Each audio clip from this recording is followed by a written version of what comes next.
Das ist das schlechteste Power Level ever.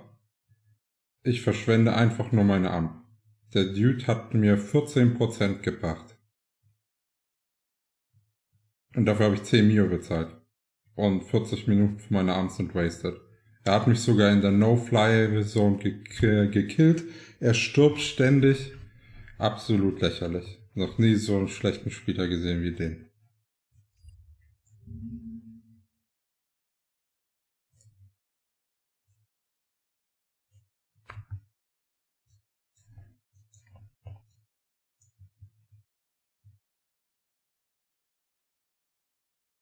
Okay.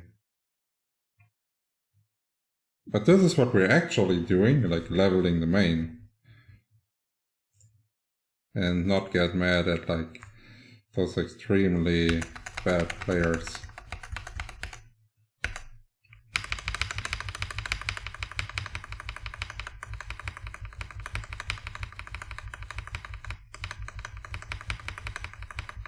So goal for today is hitting level 135.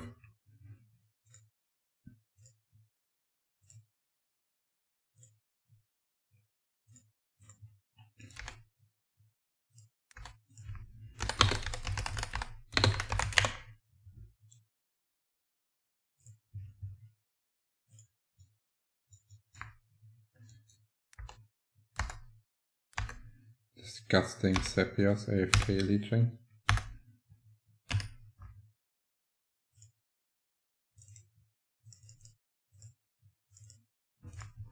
Instead of Holy Crossing.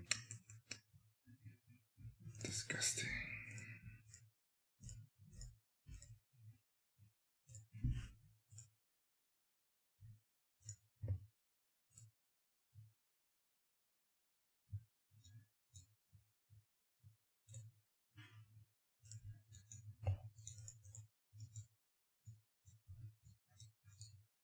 Oh, okay.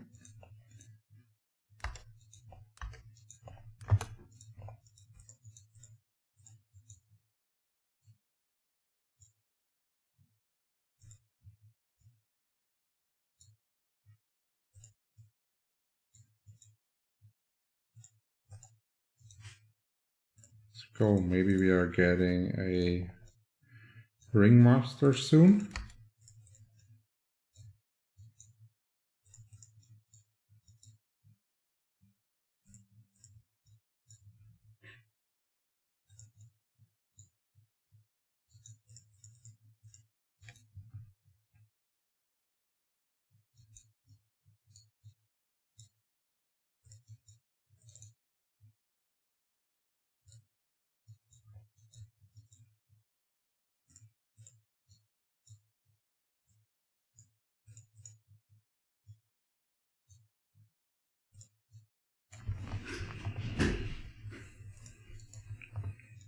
CPOs, start Holy Crossing. Don't be effing lazy.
I don't get how they're able to reroll for the lightning card 7s, man. I'm so unlucky with creating them.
Yeah, if you guys have any questions, feel free to ask. Otherwise, it's going to be a pretty boring stream, only hitting one mob after another.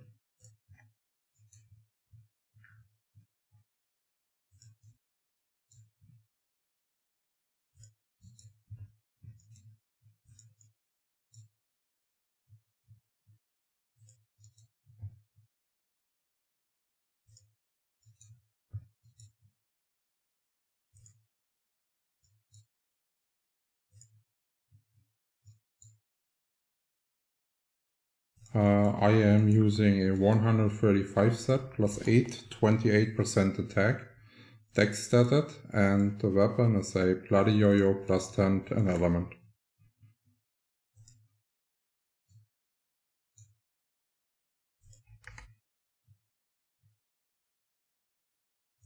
I missed it.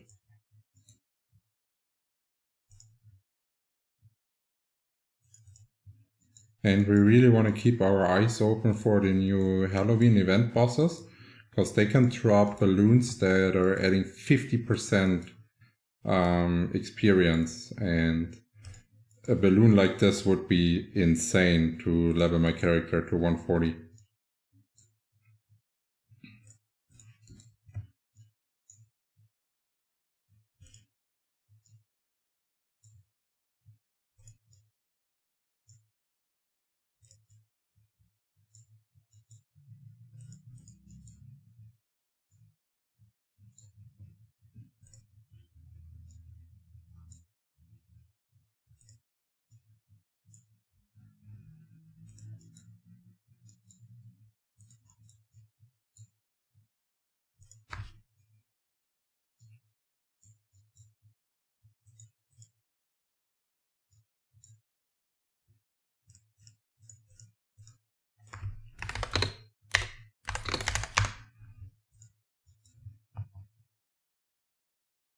The new event is a kind of world boss event.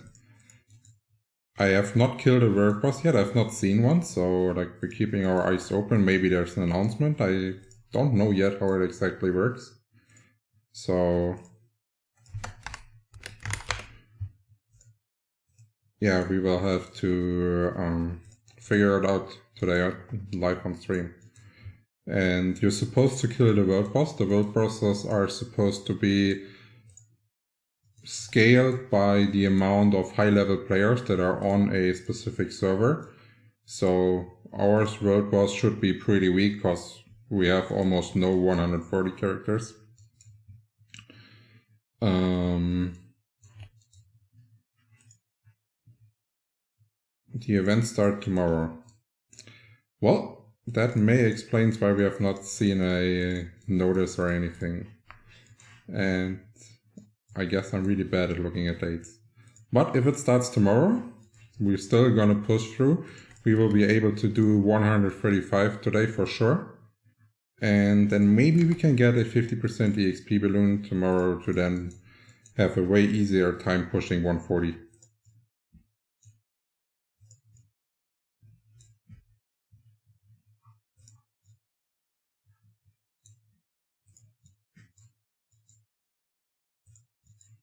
And once we are 140, we can finally focus on only making money non-stop and don't have to worry about gear anymore. We can farm all day long and get our gear to max.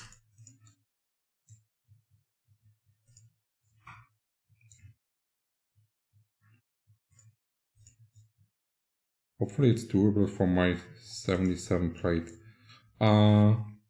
Usually, like this is private server experience, world bosses deal in events like this, usually don't deal a lot of damage. It's more like you have to deal a certain amount of damage to be able to kill it in a certain time before it despawns. So every class and level can participate. But like, for example, if you level 77 plate, you will only deal like a really small portion of the total health of the monster. And depending how they are doing the reward system, it's either like every person that helps gets the same reward, or you're getting rewards based on how much damage you're dealing to the boss. And then you would it would be a downside for new players or free-to-play players. So I hope it's so everyone basically gets the same reward as long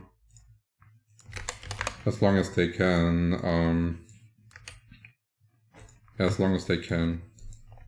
join and do like at least be active. I think they at least deserve a minor reward. So no matter what gear or level you are, you can participate in the event. That would be sweet.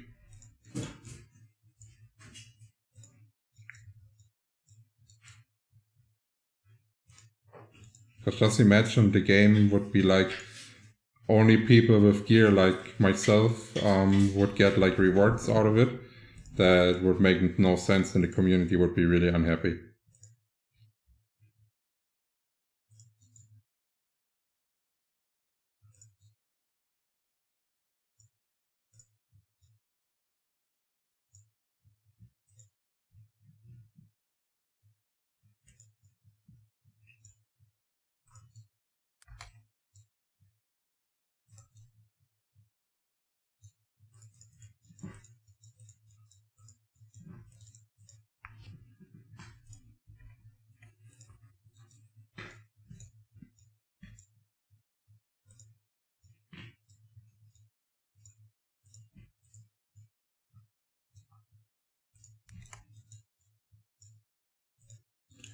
And good news, our Ringmaster is coming along, so our kill speed will significantly increase as soon as he's here.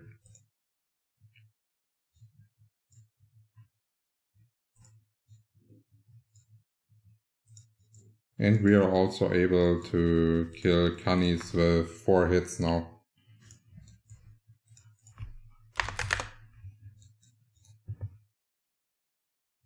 Maybe they can make level limit level 60, max bosses level 80, 100. So you're not allowed to fight during your exceeds limit. In general, that's a good idea.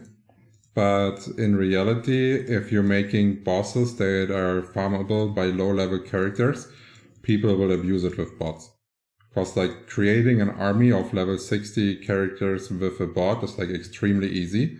And the chances to get banned are extremely low because people on lower levels don't know what bot looks like. So they don't know when they have to report someone to the game masters.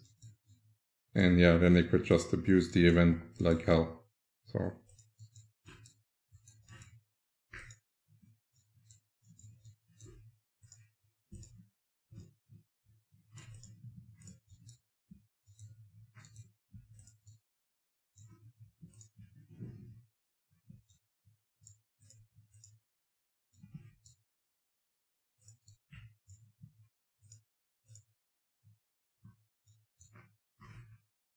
See if we also have a cheer for him, and we do.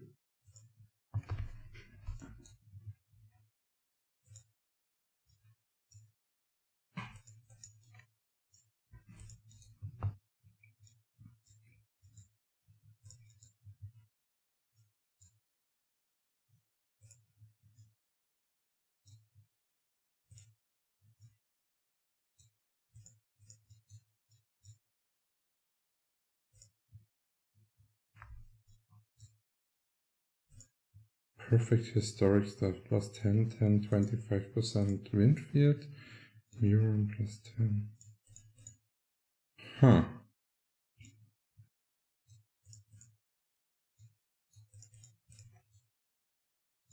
Not too bad. I reported a few bots with weird name, not picking up good and robotic movement. One guy was even fighting same mobs for hours at level 16, not changing classes and not responding to chat. Yeah, this is like suspicious behavior. Usually if it's 1v1, fighting without buffs, not responding, you can, for example, if they are focused on a mob like I am and then I'm running there, try to steal it away from them and then not kill it. And if they keep trying to attack the mob for no reason, even though it's logic that you're not able to kill it, then I would send out a report and let the ringmasters deal with it, the game masters deal with it. But for example, like this here, this looks, to me, this looks really suspicious as well. Just like, why would someone with 10k auto 1v1 damage level here at Astria, allegedly, like, why? I don't get it. Why would you do this? There's no sense. See, he's unbuffed here. Now he's going to a mob. Let's see which one he's going to for. Buffing himself.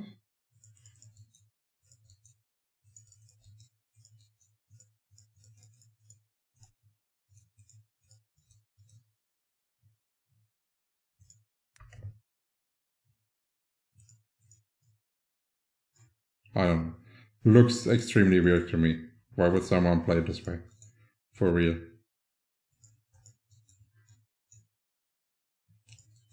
What element do you have? I have a electric on the yo-yo. You can see it right here. And I'm always using a lightning stone to give additional 20% element damage on there. Yo, what's up? Yo, welcome to the stream, Mowgli.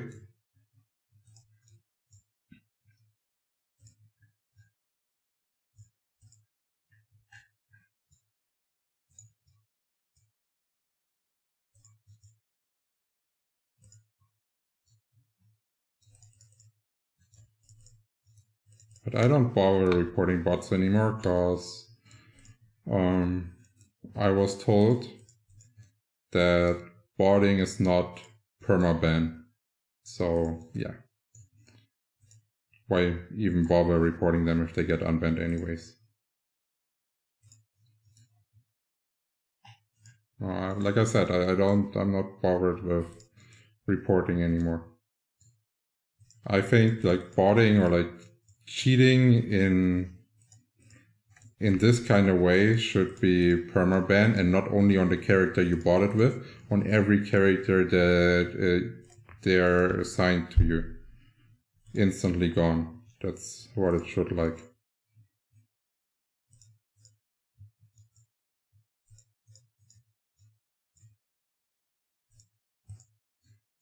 Yeah, I noticed bots don't change directions when you steal them up until they get blocked. Players will notice and change direction earlier. Yeah.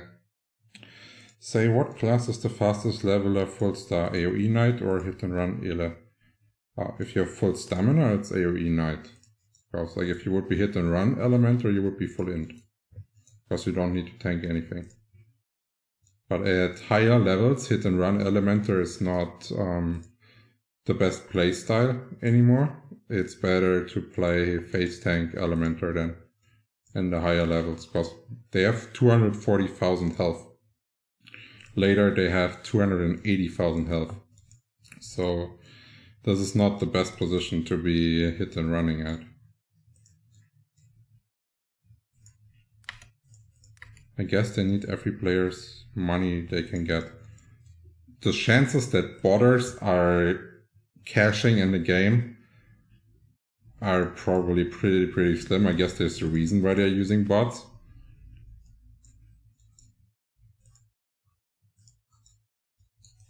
And yeah, I hope they're starting to get more strict about it and actually ban people, especially like in such a high level here in Austria. Like this guy is getting free EXP, free money by doing basically nothing, while others are spending a shit ton of money and especially time to level up for real. So yeah. Plus, like, if everyone would be doing this, we would have such a crazy inflation. That would be ridiculous.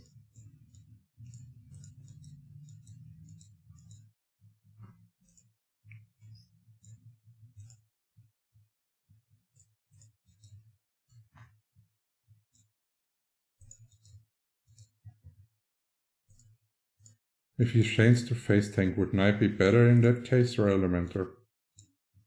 This is a tough question. I think if you have really good gear and you're able to play a full strength AoE Knight would probably be better.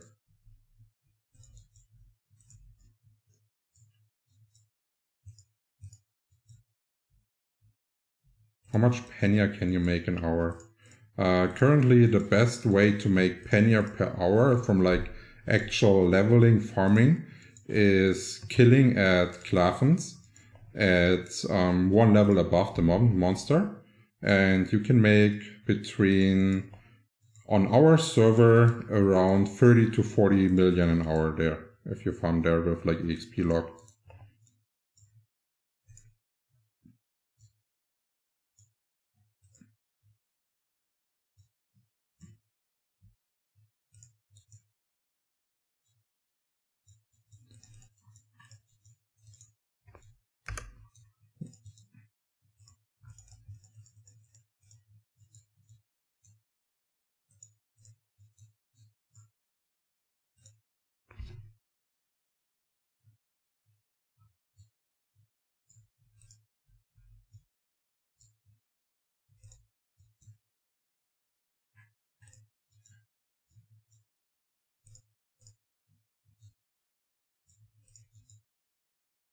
At Clavens? Yes, Clavens is the best way to make money at the moment.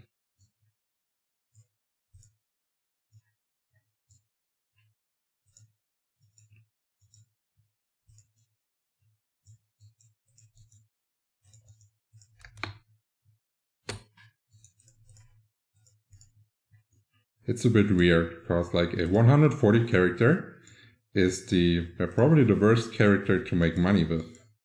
And I'm pretty sure the game should not be designed this way. So as long as you're not a PvP player and you actually need the level for a better stamina per HP ratio or squeezing out some stat points, it makes 0 sense to go for level 140.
Welcome back to the stream, Baloo. Yes, we had a poll, and more players wanted me to be streaming on YouTube rather than Twitch. So yeah, here we are.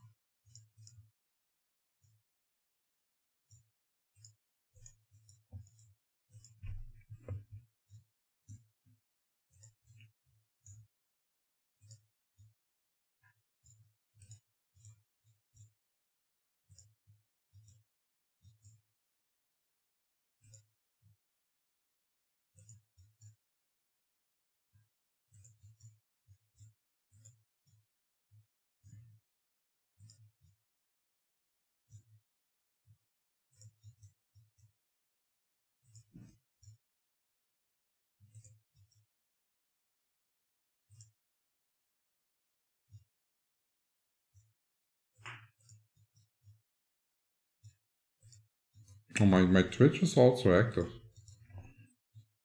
It even gained, or I think Twitch gained about 300 followers, while I didn't even stream once.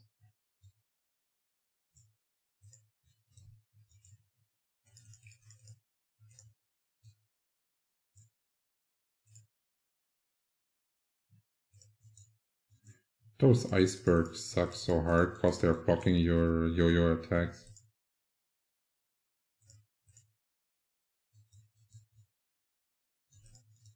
So, is your item fully upgraded, especially your weapon and set? The weapon is, the set is not, because like a plus 10 set on Yo-Yo Jester makes no sense at 130-ish levels, because I will, like, you're getting only 2% attack more. Those 2% attack will not result in me doing one less hit at the mobs, plus the hit rate and the additional HP percentage is completely useless. You can survive this way and you're not missing anyways, so yeah, why would you upgrade a Jester set to plus 10? That would be just dumb as hell.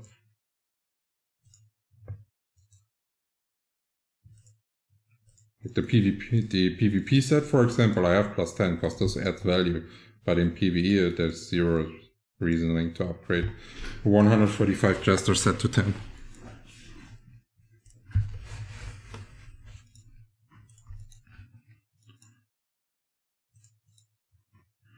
Do you sell your loot to NPC or private shop? I sell everything to NPC. What you can also do is take a look at the 120 weapons and maybe sell the ones that have like plus 1, 2, 3, like a plus on there a bit higher to other players. Because then they would save power dices 4 on getting them to level 4 or 5 while they're trying to make diamonds out of it. So yeah, I would recommend doing this if you want to squeeze out every last bit of your drop. I'm just too lazy to do it. And the next part is like, I feel extremely unlucky. Like, yeah, it's, I don't know. I tried to creating from normal 120 weapons, about, let's say about 200 weapons I did, and I only got, I think it was only four diamonds out of it. And at that ratio, it's not worth, because it also costs more time going to Flares doing all that stuff. Yeah.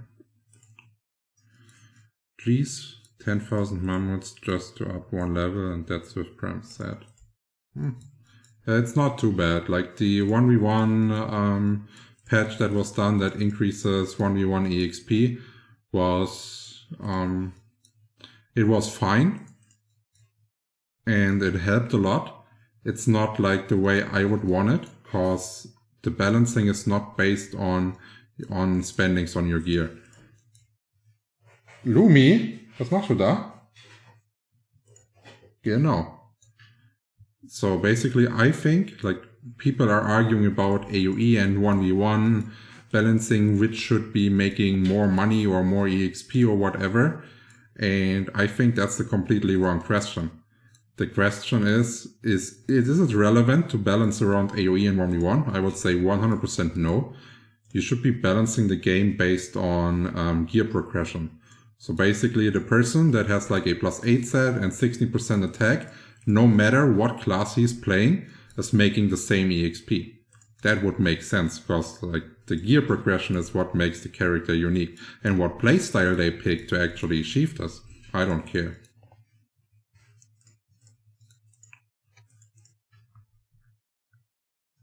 Hey bro, my Euro Jazz is level 90 now, but I'm wondering what is the best way to giant hunt?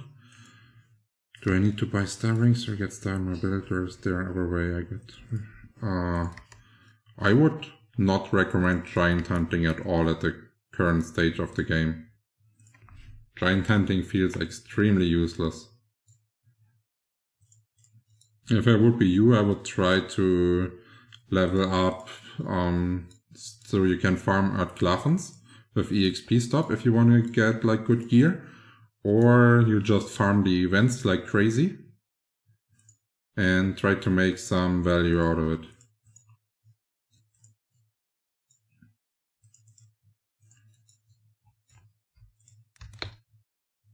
Especially like, for example, if you can't afford to level with prams on, you should definitely be farming this event as much as you can, because the value from the trick or treat boxes is insane.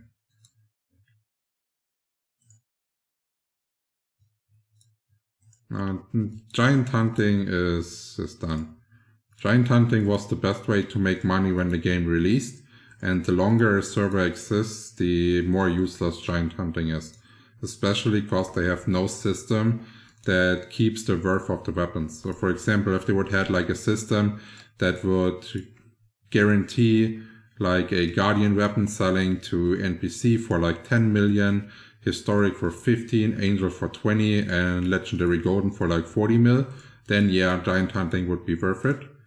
Because like the value of the items would be like somewhat close to, what's it called? To the input, so yeah. Selling the boxes or opening them. If you're free to play and you need money, then you are selling them. If you are free to play and you don't need like money to buy something, you just want to level up, then I would open all of them, because the overall value you're getting out of the boxes is way above the input that you're giving.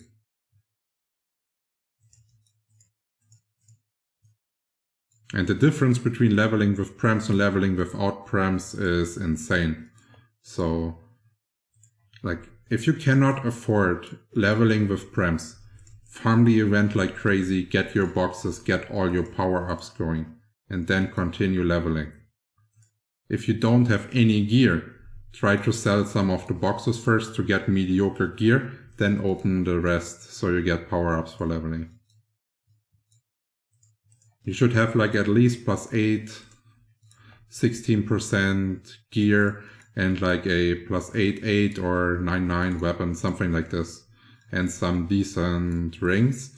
And try to get, depending on your class, try to get at least like a minor pet. So for example, if you're AoE, then you can get your hands on like a pretty crappy unicorn that could still make you being able to stat a lot more damage on AoE faster, because the HP on the unicorn is actually scaling. So it's not like if the unicorn stats, for example, 2k health, you're not getting 2k health. So let's say you're having 50% HP, you would get 3k health on top. So it's really important to have a unicorn to get more damage for the AoEs. And the crab for all the 1v1 classes is also pretty nice. And you can get like 20% crit damage crab or like 20% crit rate angel is fairly cheap to achieve if you're just trying a couple times. And you can always, after you failed rolling, you can only with like a minor loss, you can sell your S pads to people that want to roll their S tier pads for like a perfect level 9. So like the loss you're taking if you're failing is not too high.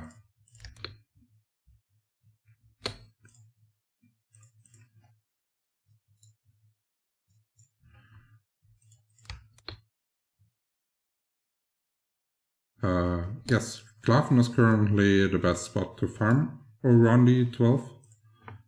It's not like they drop that many items. It's like for the level you're at, you can be using 105 set, you can be using decent enough high rings.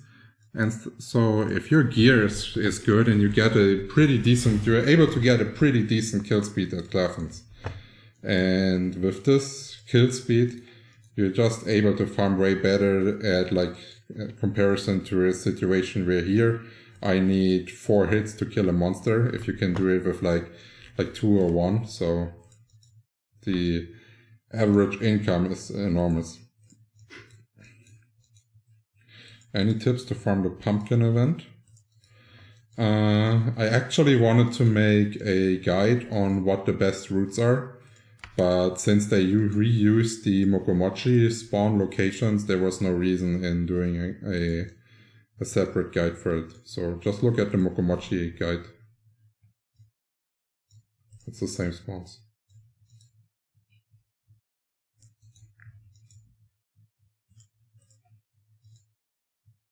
Oh, I forgot to cheer.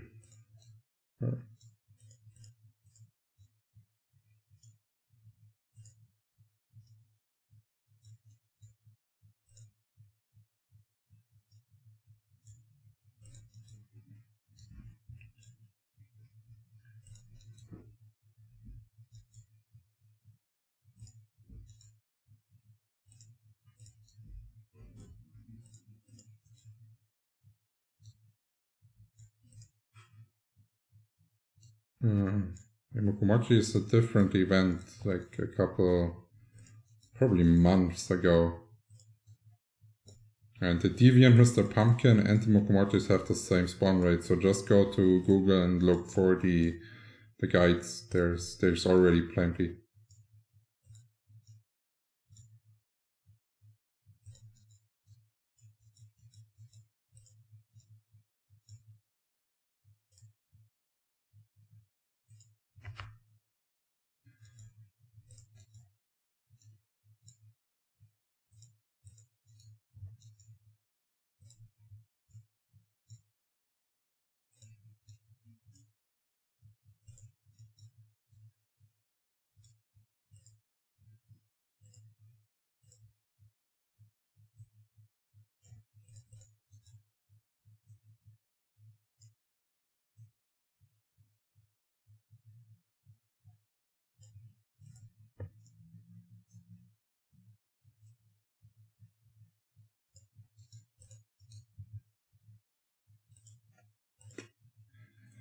Not too bad. The power leveler that where we started the stream on, this guy, just left, wasted my complete amp, got me 0 EXP and took my money.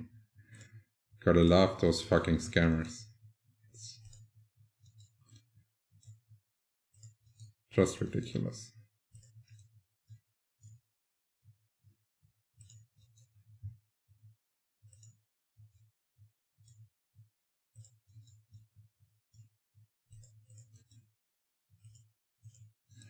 Do you think the third box is gonna rise in price?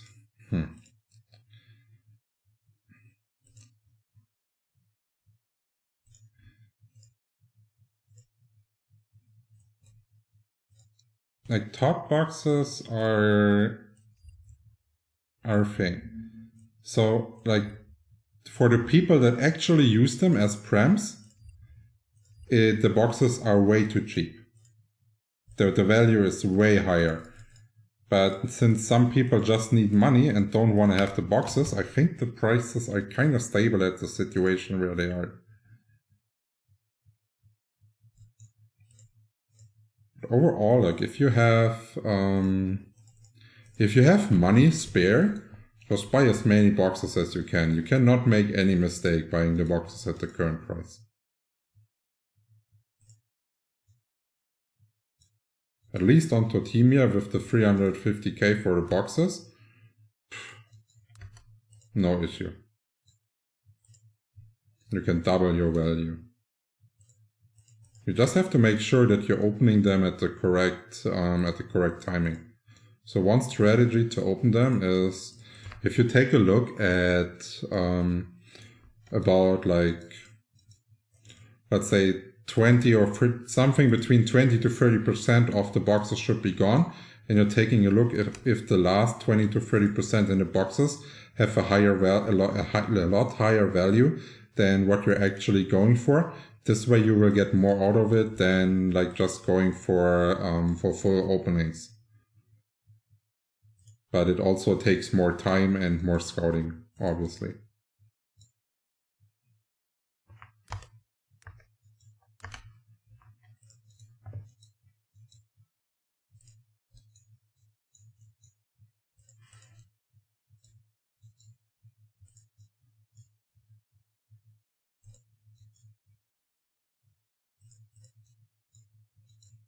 And items that you want to look for in the boxes that are like the top tier items are amps,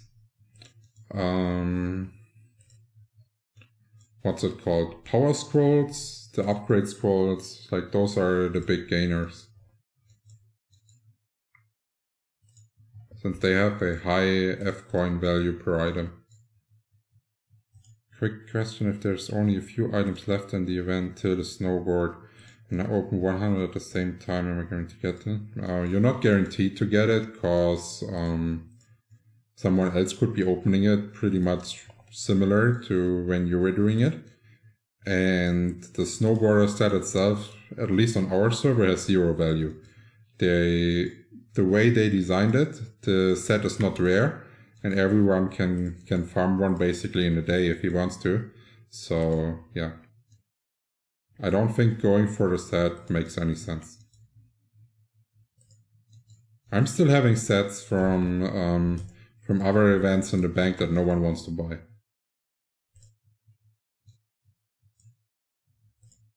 There's just way too many. Okay, if you keep spamming, I will ban you.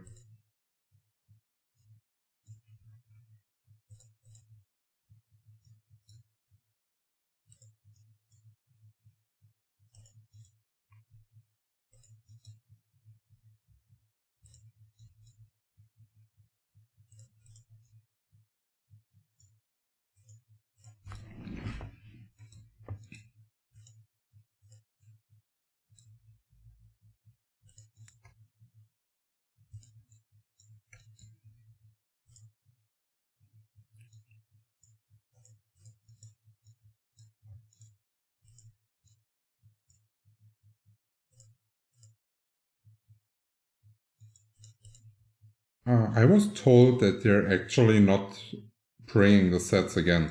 Same with the sets that you have as, well, they are soulbound, but like from something like this, the sets that you get right here, like the Yeti set, for example, it's supposed to be unique and not be released again. So they have some kind of value.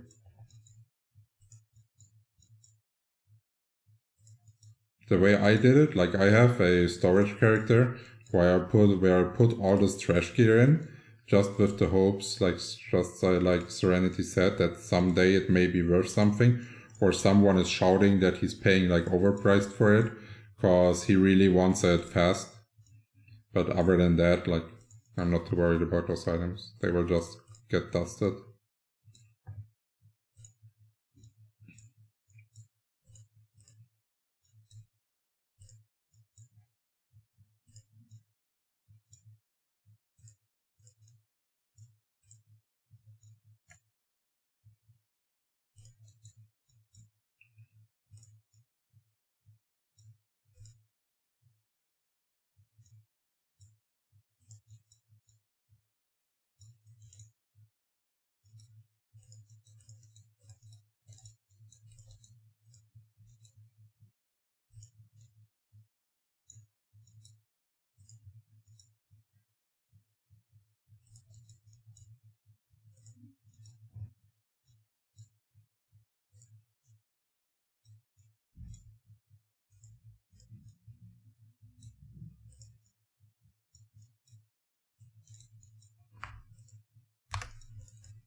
He's still going at it.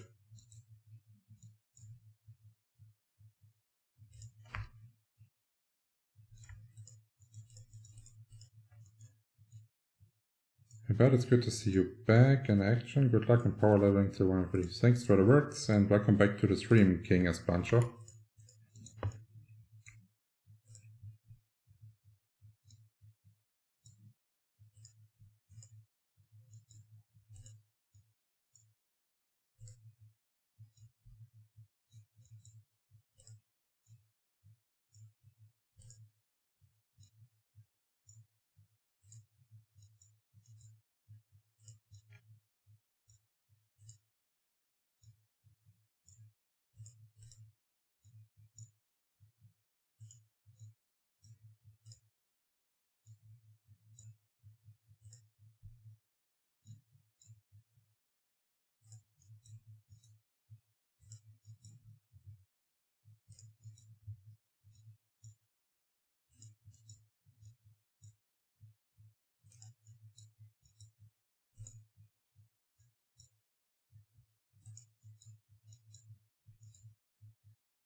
Oh, Ringmaster under fire here.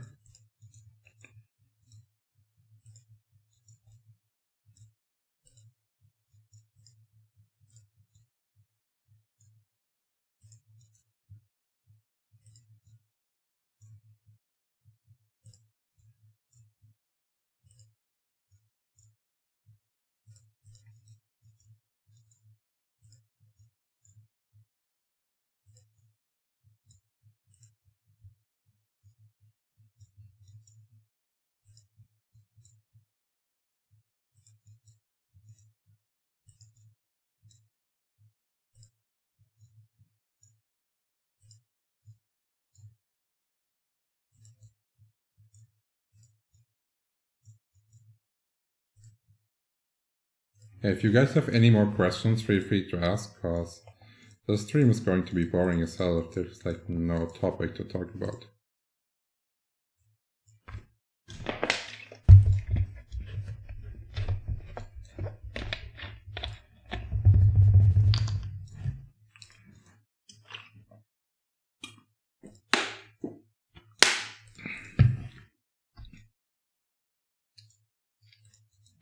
I looked it up, the event will start tomorrow, and bosses appear at 1, 4, 7 and 10 PM, and they say everyone gets something. Okay.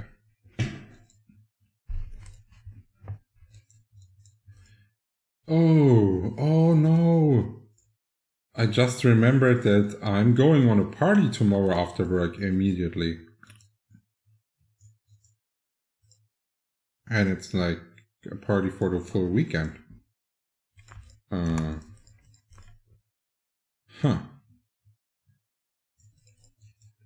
Okay, I have to kind of figure out how I'm gonna do this.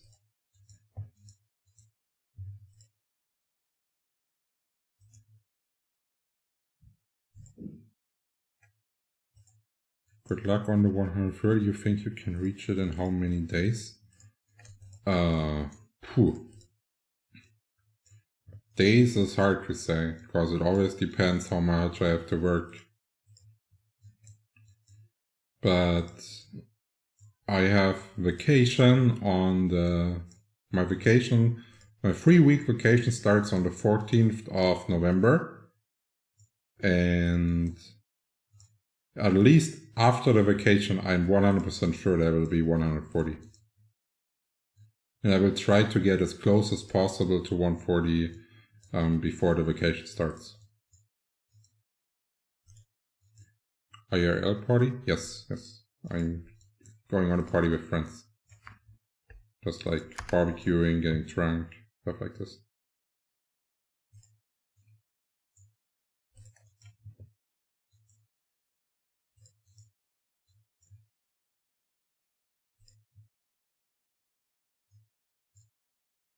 I don't like to listen to music, so that's not an option.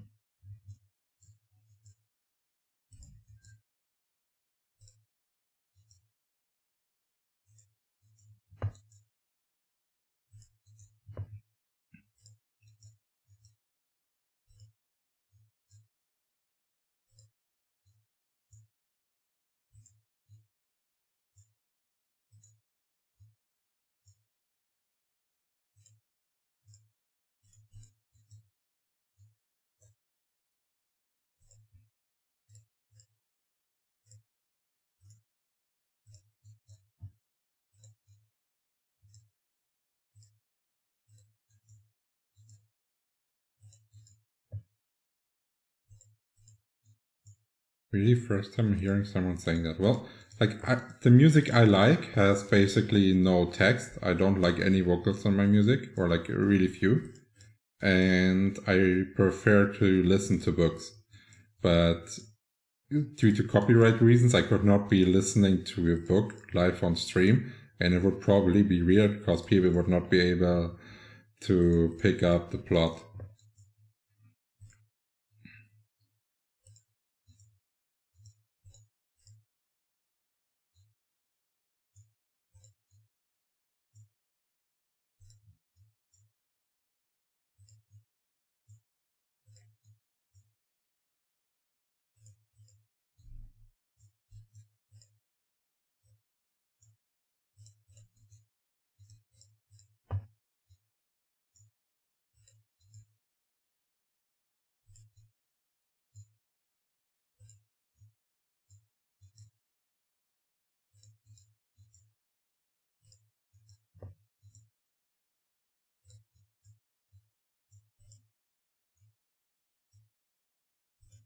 How about Ranger versus Knight? Who do you is better at PvE?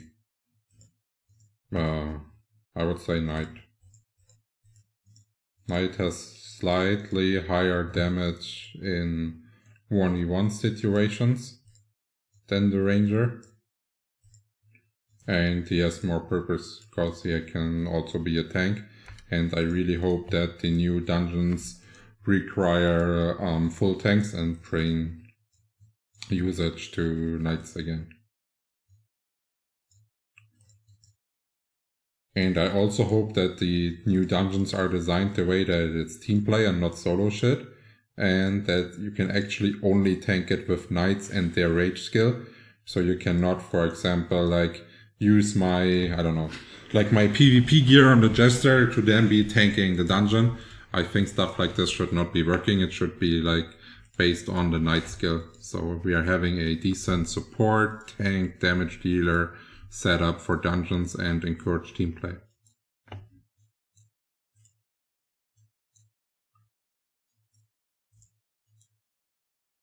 Base on you have dex? No, I'm full strength.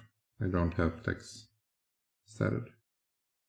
I get my dex from the statting on the set, the Cloak of Precision and the really good buffs from my Ringmaster. I don't have to stat dex anymore. This is also making it cheaper for Siege, because I can now, or I only have to buy like a strength restat, and then after Siege a stamina restat. Like I don't have to purchase 2 restats at the same time anymore. It's making it cheaper. Saves 2 KF points a month.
Yeah, let's fight our way back. But this only applies to high level Jester, right? And in low level Jester you need to add dex.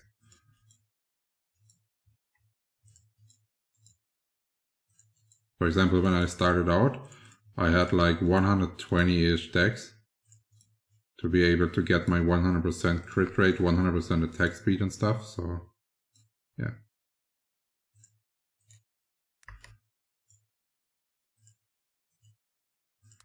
Is there a better chance to get loot from locking EXP? No. But if you out-level in the monster range, your EXP starts to decrease. You could also not lock EXP and be putting a high-level character in there at the same spawn, so you don't gain any EXP, for example.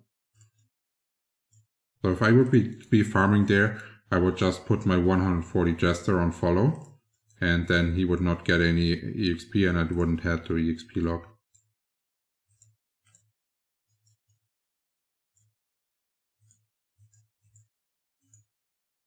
Oh, welcome back to the stream, Marlon.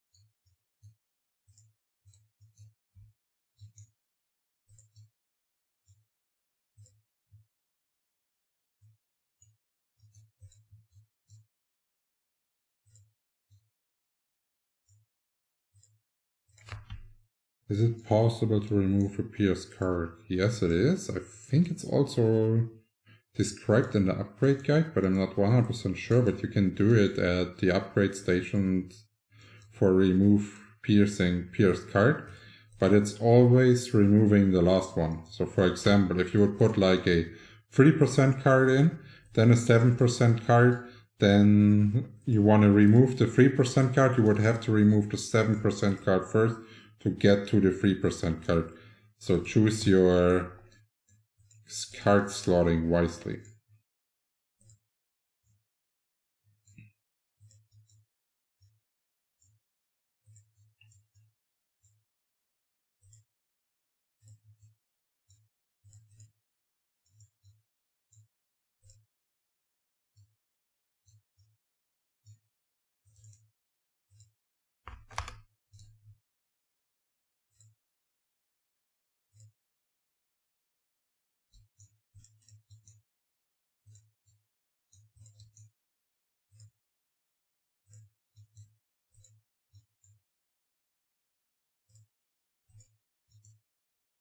Mr. Rosaponi, I'm currently level 72 with my IM and my stat build is 60 dex and pure strength. Should I add dex or just focus on strength? I'm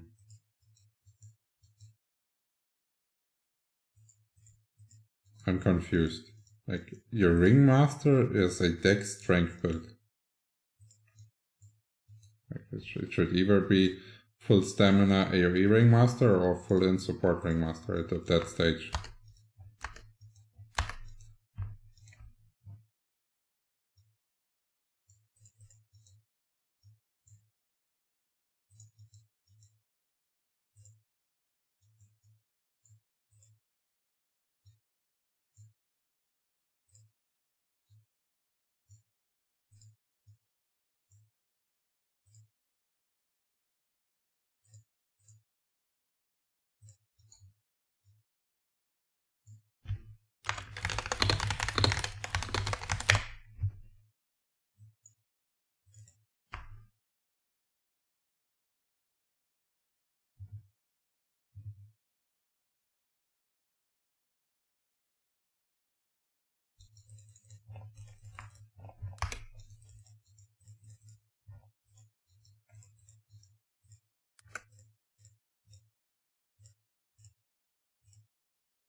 Okay, bugged. Mobs are bugged.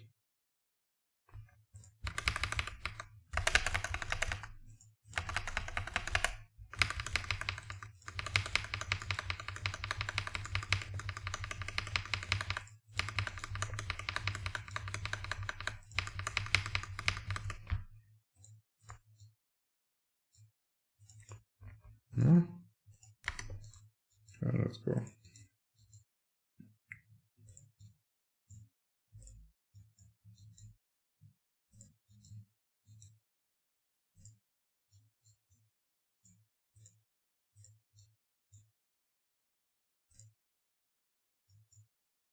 So, like, as a yo-yo jester, don't ask for like how much dex do I need, how much strength do I need, whatever. Makes no sense. You want 100% crit rate, 100% attack speed, rest damage. That's what you're aiming for. And how you get it doesn't fucking matter.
It's total in the guide. Dex amounts in the guides are always total.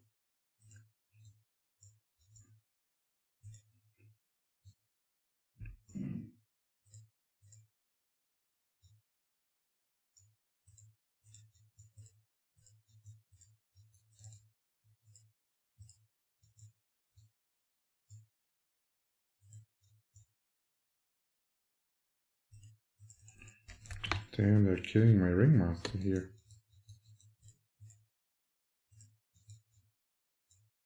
Okay, it's alright.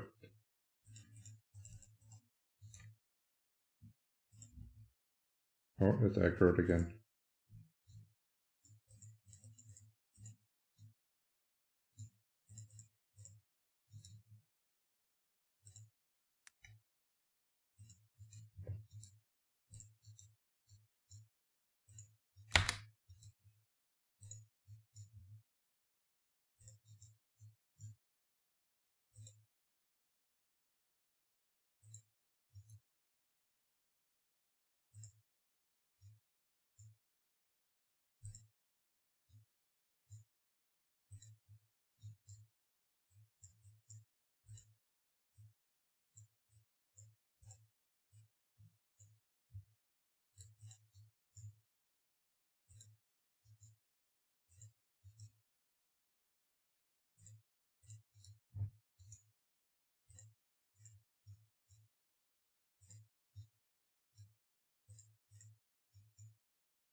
Remember chat, in 6 minutes we can give new cheer to MS.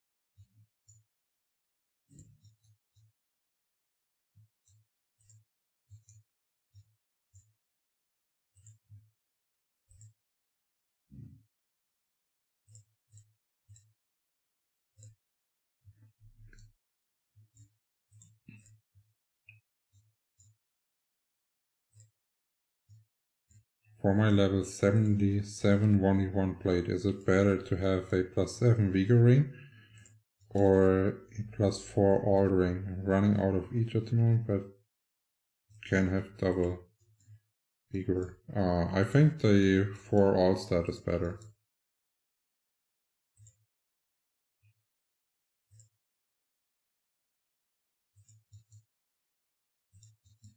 But like rings in the early game are not as important. You should have your main focus on getting good demals, because the additional damage scales really well compared to like strength that scales decent but not like as good as additional damage.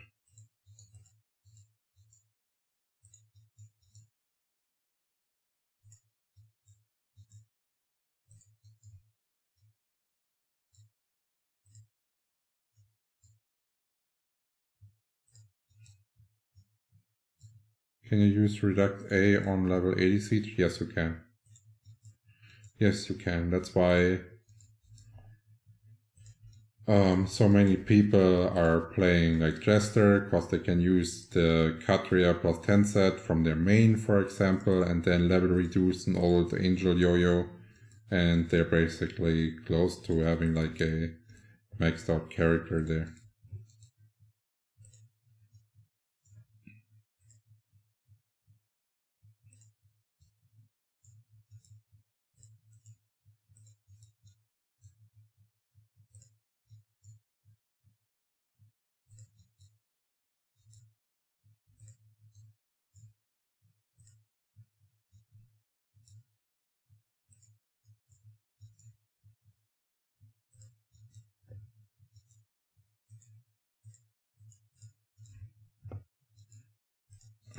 Oh, you don't have to farm any monsters specifically to get T-mods.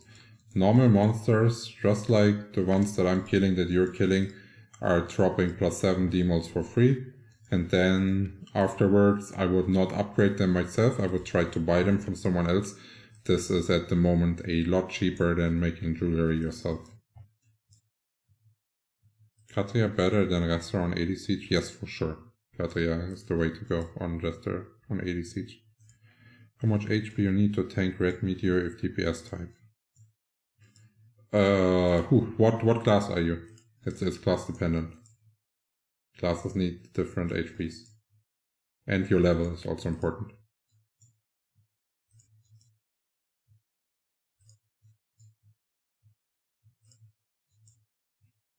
The general, what's it called? The general saying is like 25k. But if you're like really high level or are like a Jester or a Ranger, for example, and you can work with the eye, then you can do it with lower.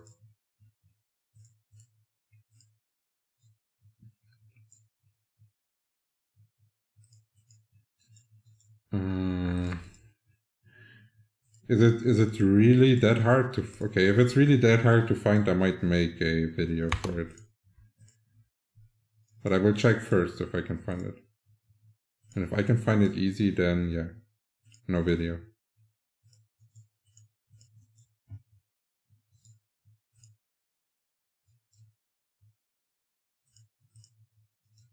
When I hit 135, I will check it.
The amount of vacuum cards we already dropped today. I mean, it was like already 6 pieces.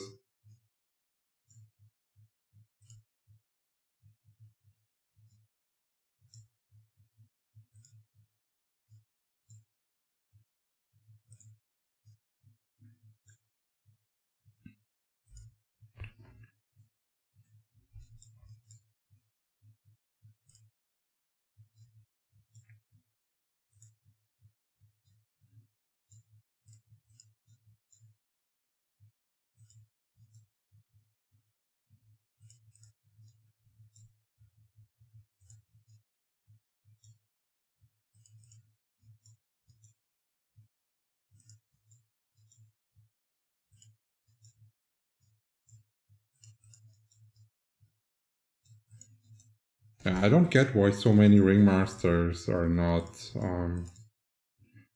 able to Holy Cross support. I generally don't get it. Like it's just like 1v1 leveling. You're clicking, pressing, next mob, clicking, pressing, doing the same route as your damage dealer, and just pre-selecting the mob. Like I either go first or he decides where we're going. So basically now it's his decision which mob I'm taking, and I just attack the mob that he's Holy Crossing. Like, it's pretty simple.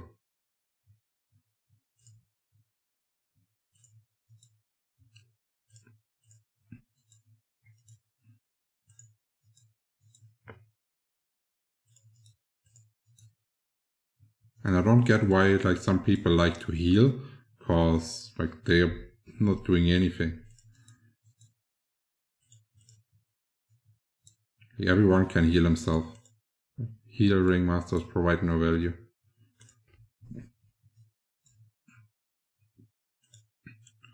HP percent versus death percent card on suit. It's always HP. There are no situations where death is used. Best class to start? Depends on your budget. Highly depends on your budget.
Oh, we got Chia for her again.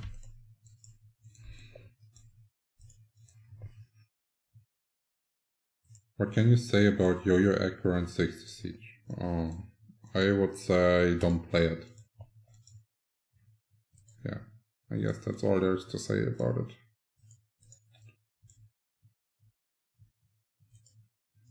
What is the pure damage? Oh no, that's heal.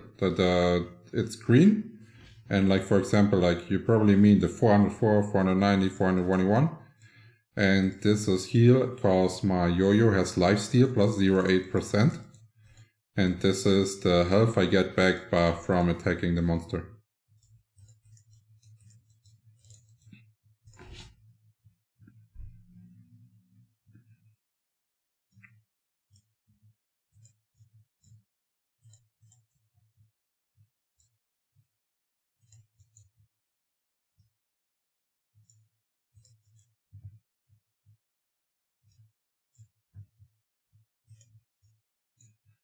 Why are some people so bad at math?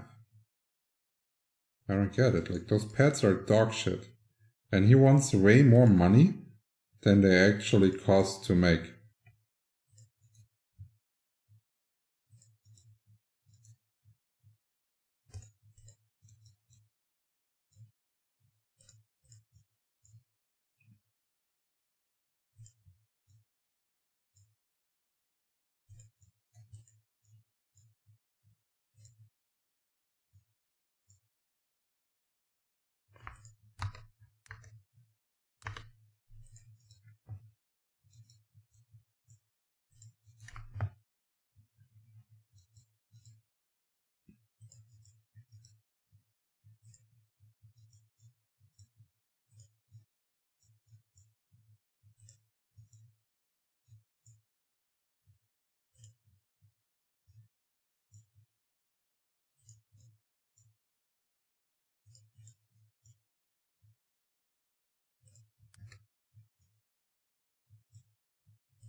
It's 0.8% lifesteal.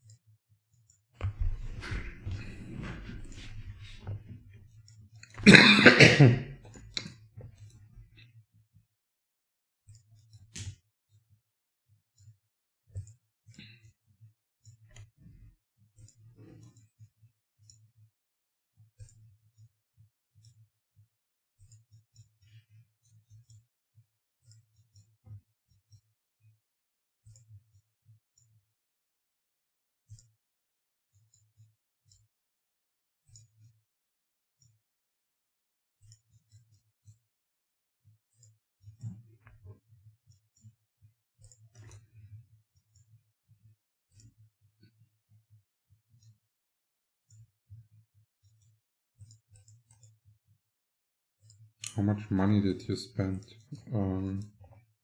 Overall on the game so far I spent about 3k euro.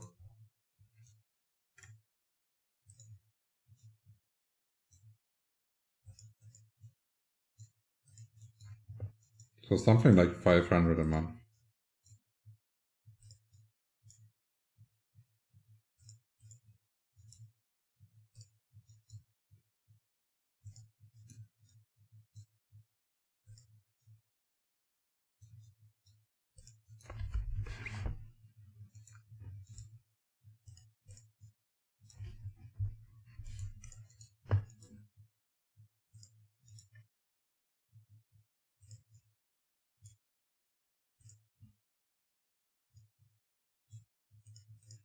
This is Tutimia server.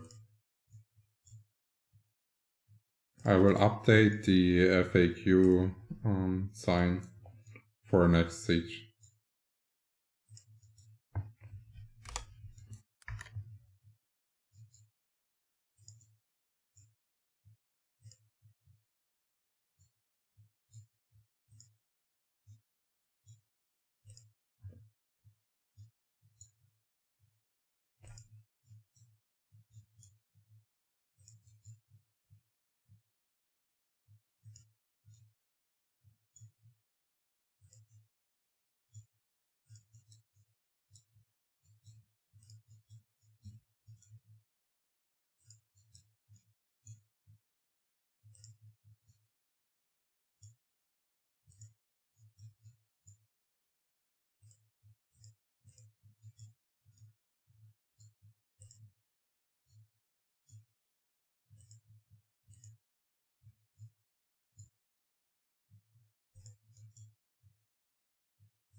Ocean,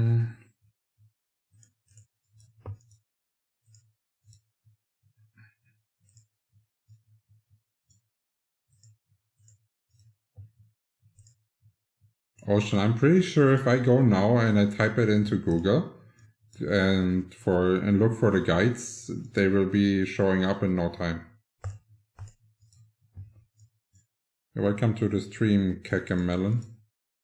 Why you don't play on lower server? I am a PvP player, and the team here is the only really try-hard PvP servers at the moment. The other servers are minor, or they enjoy like stupid cheating playstyle and stuff like this, and we try to just have like a fair competition with each other.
How to become rich in Penya? Well, look at the Penya farm guide on my channel. It shows you the methods that you can choose.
If somebody follows you, can he die from red mob? If he follows like my own ringmaster, he is on the board, he cannot die. If he follows normally by foot, then he can die.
If he follows your AM, he can't die. No. Oh, when a red mob attacks him, he dies. It's nothing to do with my ringmaster. Red mobs, you see it by the anger symbol over their head. As soon as someone is close to them, they will attack. That's the difference between Astria and Flyff PC, where there's no red mobs in Astria. While here we have a ton of them.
We're pretty close to level up, and we're getting some rewards even for 135.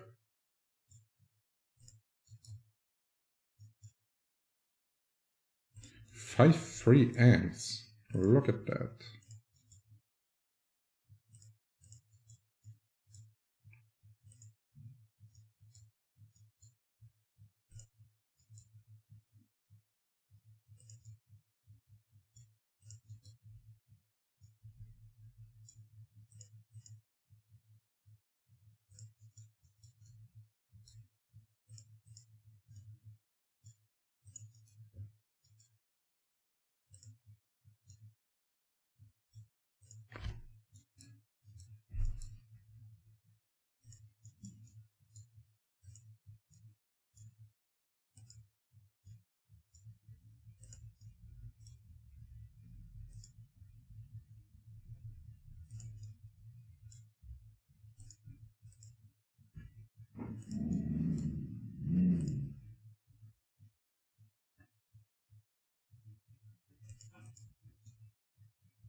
My doggo is such a weirdo. She heard someone on the stairs.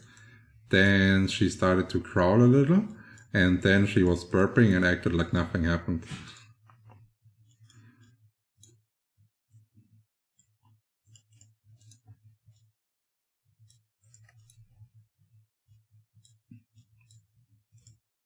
If you guys have any more questions, feel free to ask. So we have a topic to talk about.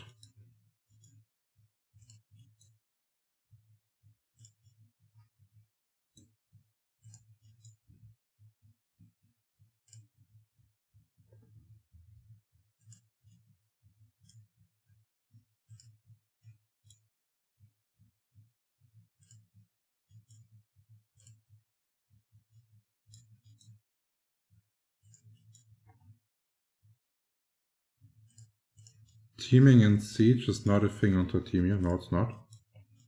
Why should you? It totally ruins the PvP experience and the fun of the game. And I don't get it. I personally think it's always Pinoys that are doing it for some reason, and they're doing it on other servers. It was the same on Play Park Flyff, where they were like feeding people into Arcanists on purpose to score like hundreds of points early. Like, people that are doing stuff like this are the bottom of the crap. Those are the biggest scumbags ever. And they should all get banned instantly.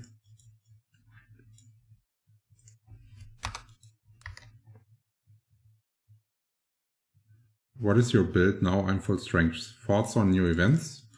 I am a big fan of the World Boss event. At least on paper, it looks nice. Especially because I can personally benefit from the 50% EXP balloon a lot at the current stage, because I'm pushing for 140 now, and that would assist me a lot.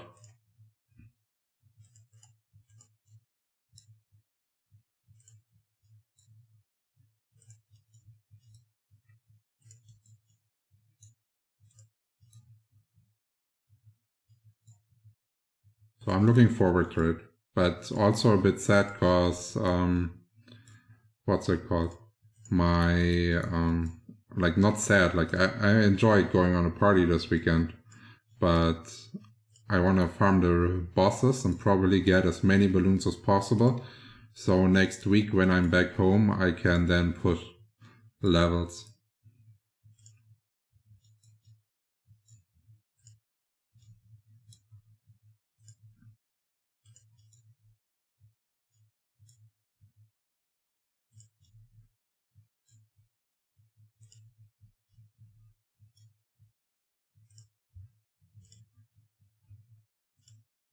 How long does it actually last?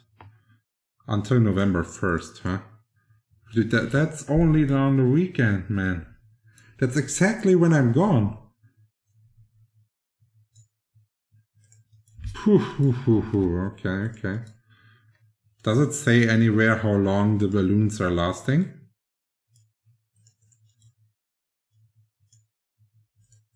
I don't know. But EXP event paired with the 50% balloons on top, like, that would be sick. And like, the funny part is, when I started leveling and decided to actually level my character, there was not a single EXP event since then.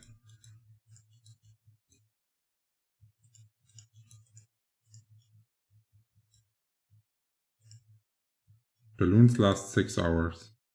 Okay, so if they last 6 hours and you can get a bunch of them, that's pretty sweet. But they should also be doing a, what's it called?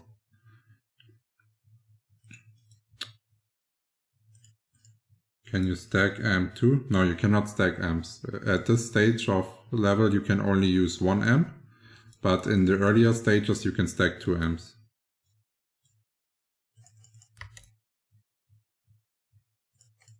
So basically, like,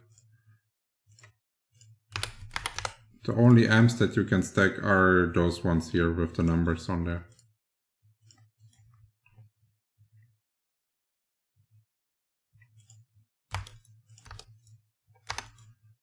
Sit properly so your back doesn't get hurt. That's actually a decent request.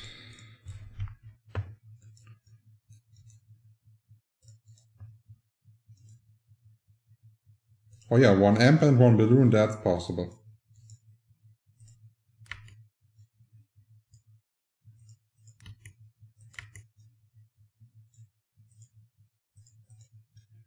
Why is your damage so low? Even my Ringmaster does more damage with stick 1v1.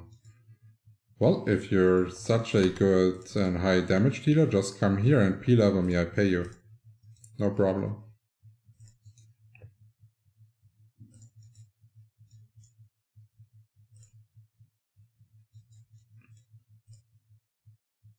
Yes, the Jester is full strength at the moment.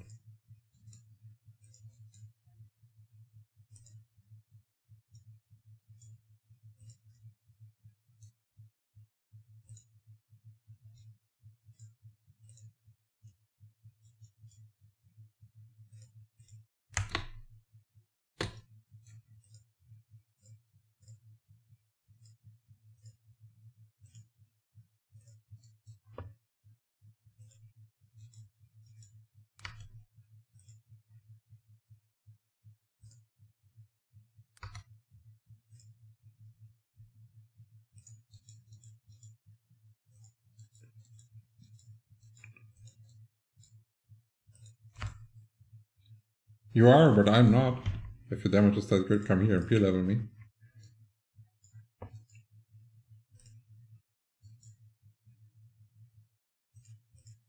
What do you think will be new in the game, like update? Well, they already released the roadmap, what they're going to add. So they're going to add piercings. They're going to add a reworked PK system, which I'm really excited because the current system gives 0 rewards or only punishments. But also PK systems are really hard to design because they can be abused pretty easily. So I hope their design is actually abuse proof. And then they also said that they're going to add 5 new dungeons and a dungeon ranking. So with the dungeons, they need to make sure that it's not solo dungeons, that you need like tank, heal, and main damage dealer for killing. So it's actually team play and not like solo shit. And then they're also going to add the dungeon ranking. So I assume it's like every week, the fastest team that can clear a dungeon gets rewards. And if this is also some nice rewards that are worth doing, this system will be really good because it's the first system that actually is for PvE players. All the other systems so far have been for PvP players. Why did you choose strength build over dex strength? Because I don't need to add any more dex. The ringmaster buffs are so good that I get 100% attack speed and crit rate without having to add dex.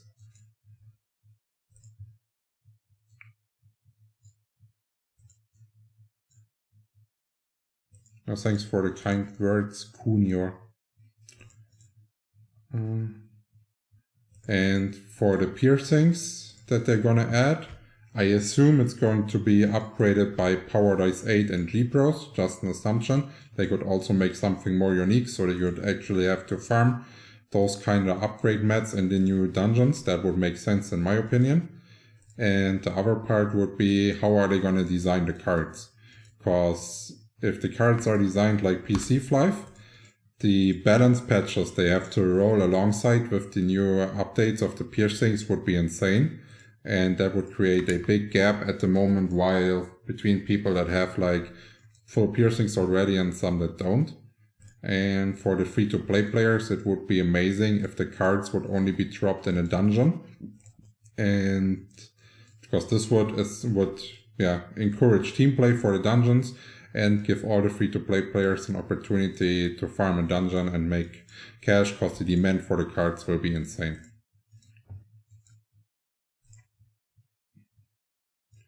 Team play, it's hard for me to get friends. Just join a guild.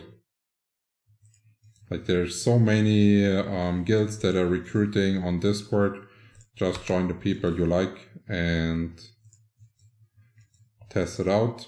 Be active in Discord voice, it's important. Thank you very much for the kind donation, Kunio. And it's going to be more than luck needed, it's going to be some endurance, but we are already at a pretty decent pace for a workday. Like I had to work a shit ton of hours the last months, but now after every workday I will have at least 2 to 3 hours to grind. So we will for sure get it after my vacation that starts on the 14th of November for 3 weeks. But we will try to get as close as possible. Because like my hope is that in the vacation I have, that they are then releasing the new dungeons and they are not like stupidly hidden between a extremely long cooldown and they're actually farmable like on Flyff PC with like a 1 hour cooldown, and then we can spam the dungeons all day and farm like crazy. That would be amazing. Because I don't get why they would put like Clockworks, Meteor, like all those dungeons between a 24 to 48 hour cooldown wall. Like, do you not want the players to grind to keep like playing the game? Do you only want to have them log in for like a certain amount, a really short one, and then be out? Because all what happens is they're playing different games. They get hooked on them. Our games are probably more fun then. because they have more to offer and more to do than only like a dungeon every 24 hours. And they're losing players this way. Yeah. Can you solo red meteor? Yeah, yes I can. Like, I have enough damage to do it. Yo-Yo Jester AoE skill coming in hot. I hope not. Like, I am not a fan of... So, the way I see it, class identities got fucked. Like, I don't want a class to be able to do everything. I want a class to have a certain identity, and this identity is the reason why I picked the class. That's why I decided to play the class. And for example, as a Jester, it's 1v1 leveling and assassin PvP style. That's their identity, and I want nothing to be changed on it. And for example, like Knight, that they gave them basically 3 different playstyles for the Knight, I personally dislike. Give Knight one playstyle. And if you want to add another playstyle, just add another class. Make a new class. That's also better for your game economy as a publisher, because if you're adding a new class, people will go for this class and spend a lot of money, try to level it again. There will be a huge rivalry on the market for the new items that all benefits the publisher a lot. And so, for example, they could be Knight, could be AoE, Tank, for example. Then they could add something like, I don't know, Templar, Paladin, or whatever. That would be the Sword and Shield Knight. And if they would have adjusted the game this way, they would have a higher income for sure.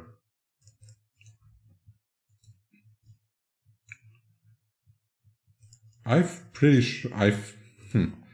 wish there would be new jobs, because like I just described, it's important for the game to actually keep people that are already playing and max motivated to do new characters and stuff like this, brings new stuff to the table. But so far, everything they've been doing at the start was extremely low effort. And just now with the latest patches, they are starting to put some more effort into what they're actually doing. And it seems like they start to think about what they're doing. Because everything they did in the first 3 to 4 months was actually dog shit. But the last patches were really good. So I'm glad to see them improving, and if they keep improving, we will also see new classes.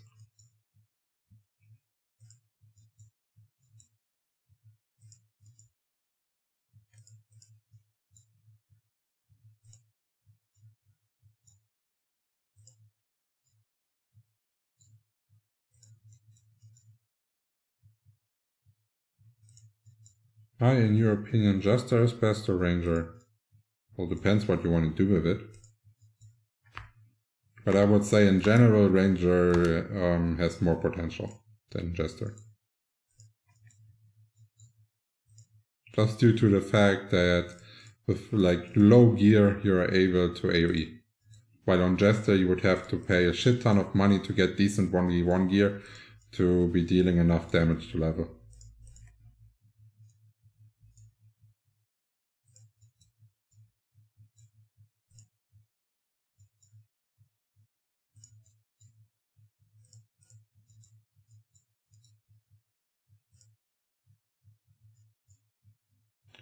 Which levels on your crab? The crab is 1, 2, 3, 4, 4, 2 at the moment. And once it reaches 100% EXP by doing pet candy, or if I get level 140, we will start rolling on the pet. But I'm currently still trying to roll the last level on my unicorn. But I failed so many tries already. Like, my unicorn only gives 3.5k health, and I already spent about 6.5 billion on it. And it's dog shit.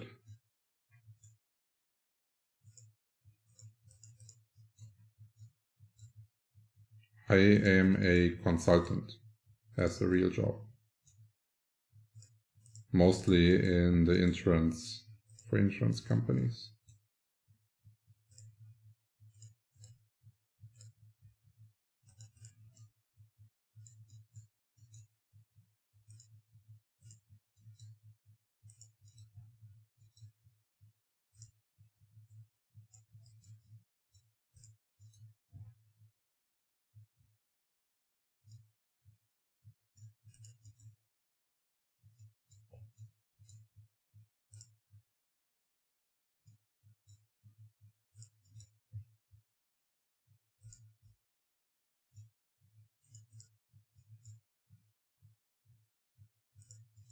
Yeah, the grab so far is only 1% of max.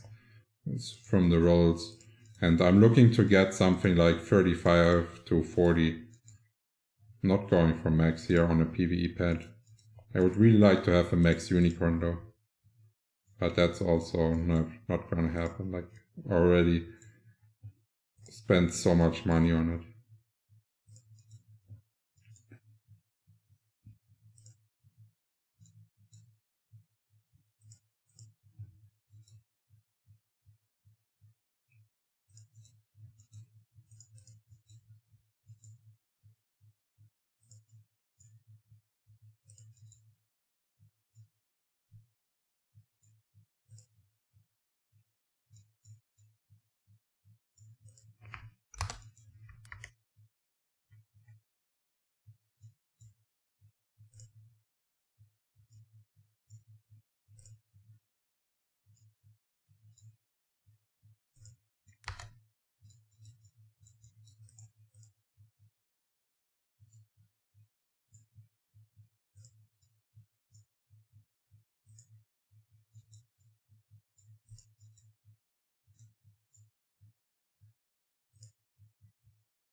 If you have about 20-ish and you didn't roll for it, like 20 something is a good pet that you can get for free while trying.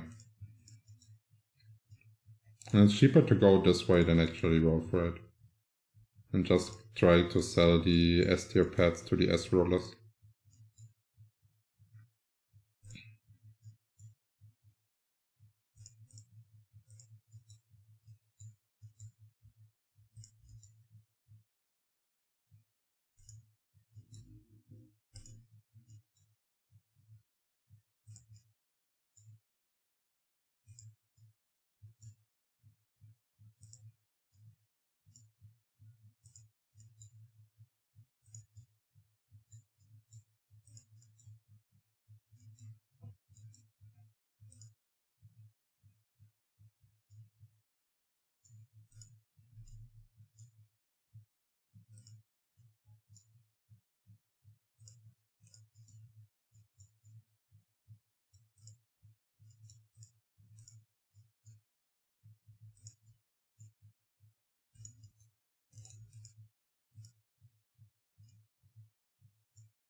Yeah, if you guys have any more questions, feel free to ask. Also much traveling? No, like since Corona, traveling is close to zero. Because they realized that when you have something to do with them, you can do it online. Plus they don't have to pay for your traveling expenses. So it's a win-win situation. Oh, I didn't kill it.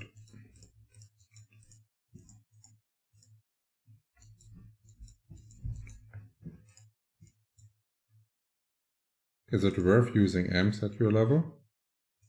Or if you want to get 50% more XP, while the EXP is already extremely low, I would say using Amps at that level is the most worth of all.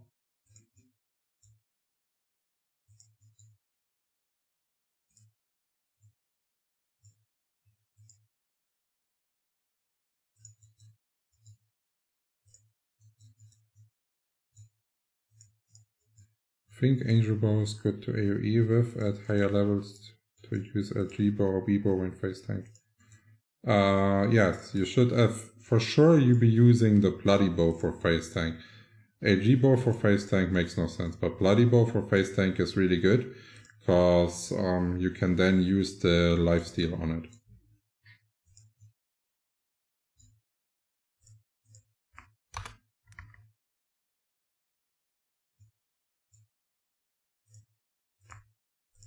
Where are all the mobs at, man? We circled here actually to get him.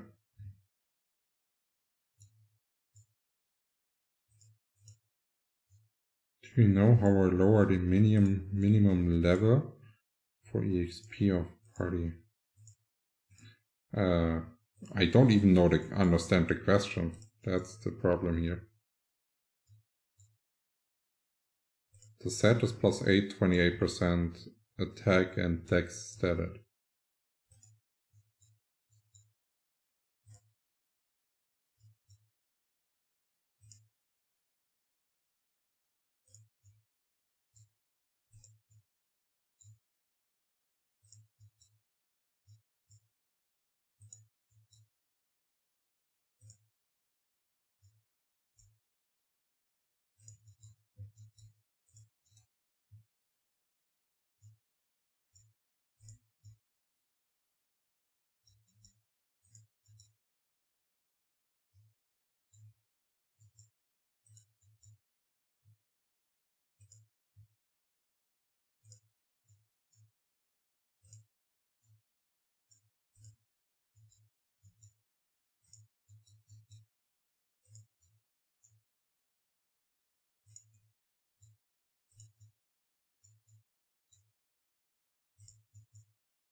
Open the party tab. The minimum level is based on the highest person in the party. So I am 134. Minus 19 levels is the min level of the party. This is how it's calculated.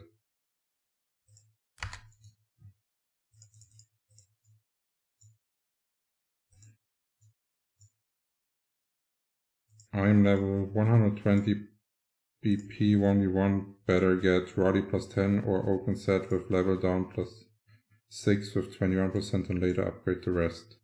I would be going for the 135 shit, because they already said that the new update is not releasing new endgame gear. So it will still be best in slot, so I would try to get the best in slot and not waste money on it.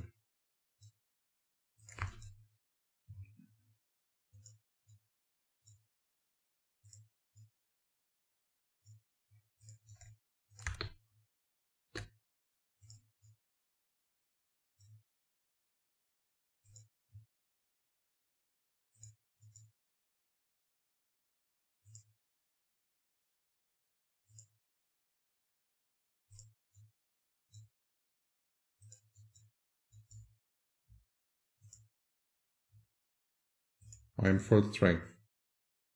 There's nothing to get.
You think new accessory sets are coming into the game or new jewelry?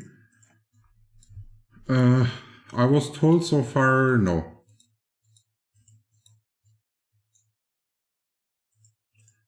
But if they ever come, I hope that they take my suggestion to not release new jewelry and release instead enhancement stones. And the enhancement stones, for example, can be put onto your Vigo ring, and this stone transforms it into a champion ring, just as an example. And you can drop those stones in dungeons, like instead of the regular loot or like a ring.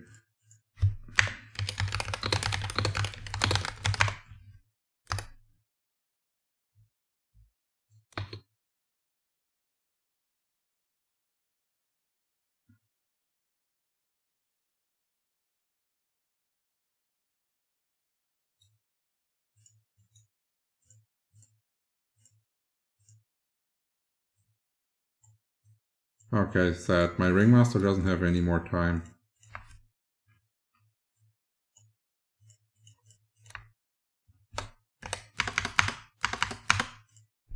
Always make sure to pay your ringmaster.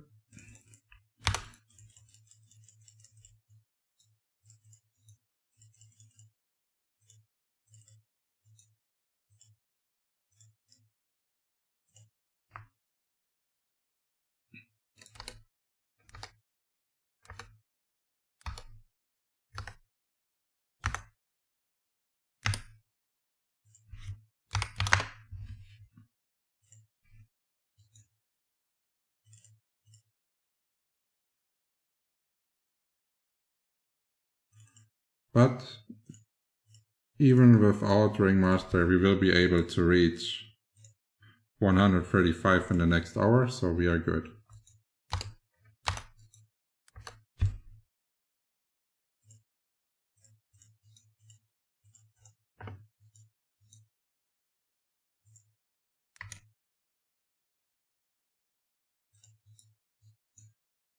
Yo-yo just STR decks or full strength farms, sorry. Well, like it depends on your level, on your gear. Like those questions, like I've said it so many times, those questions about yo-yo jester make no sense. You have totally different goals that you're working for. You're working for 100% crit rate, 100% attack speed and damage. And that's what you're working for. And if you need to add 50 decks to reach it or 60, it doesn't fucking matter. Those are your goals that you're going for.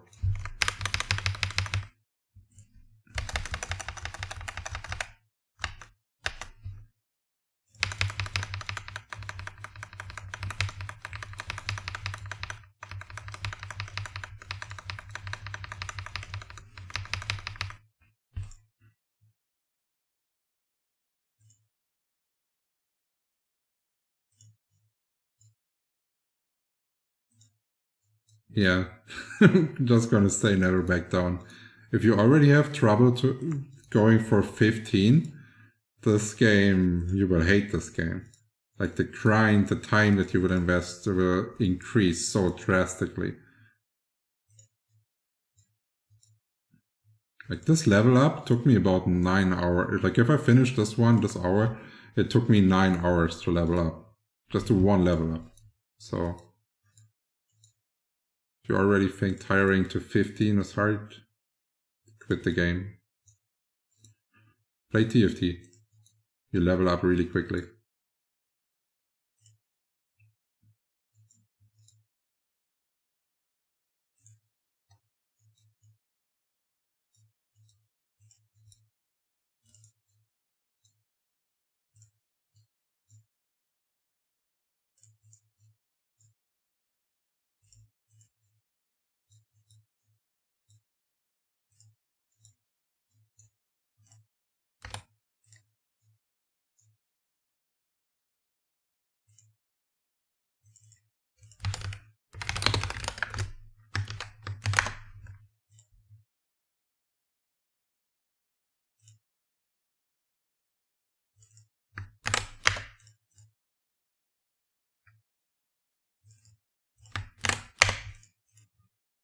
See if we can find a new ringmaster. Maybe someone from the list.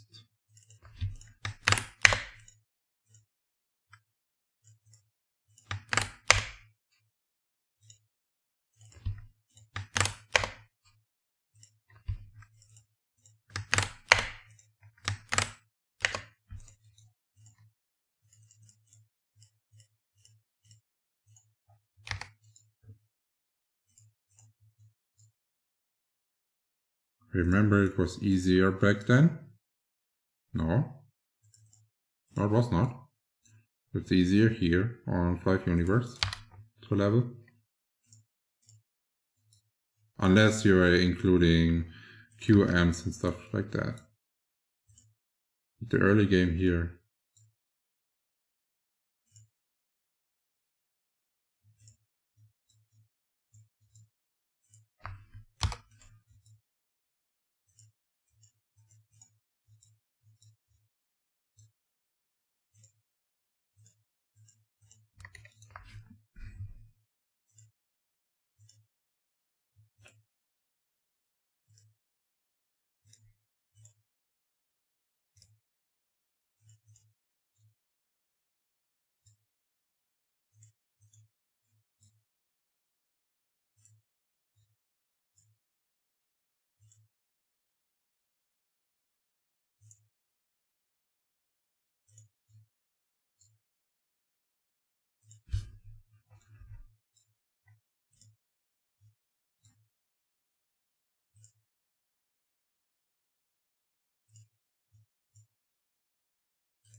If you guys have any more questions, feel free to ask, because stream is going to be boring if there's no topic to talk about. And it's like boring for me to stream and boring for you guys to watch.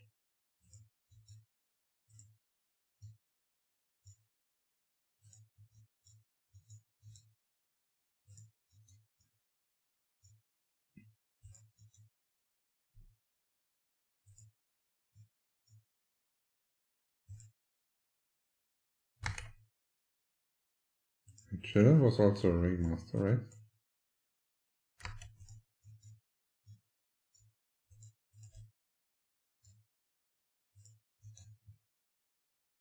I should definitely start kicking everyone from friend list that's not a ringmaster.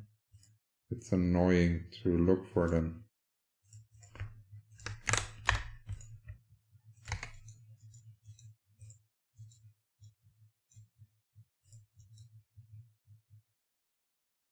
What's the meta class for 60 siege right now? If you play solo, it's acrobat with bow. If you play in a team, you want to have one tank, 2 or 3 what's it called?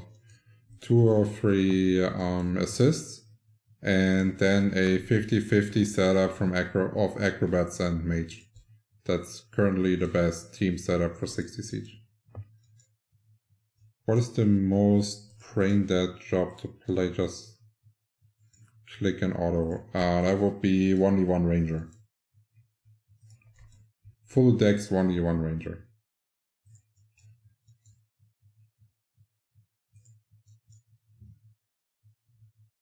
Future video ideas you're working on? I will finish the stream in 52 minutes, and then after the stream I will upload a video how I upgraded my PvP set to +10 and 28% attack, yeah.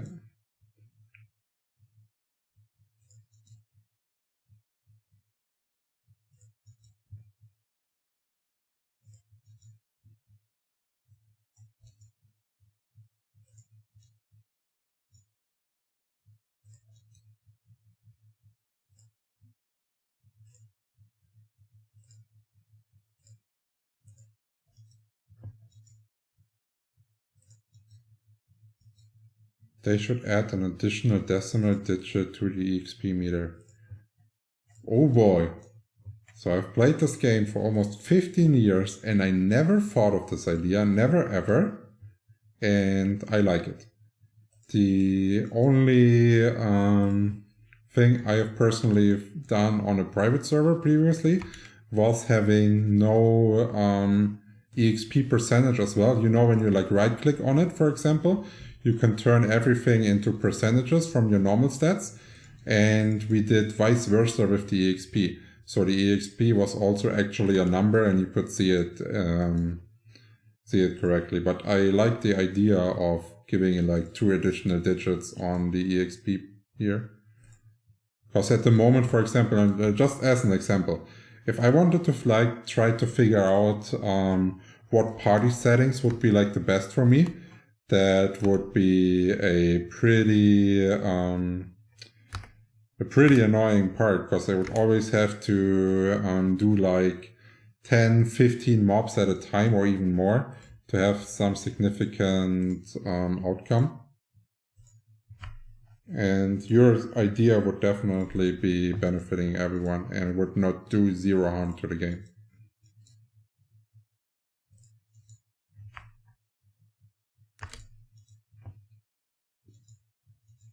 And on the other part, it might even be psychologically good, because like you always want to give the player the feeling that he's earning something.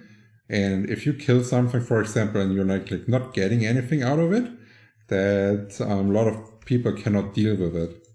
And the more detailed you're explaining them what they are receiving, the better, I guess.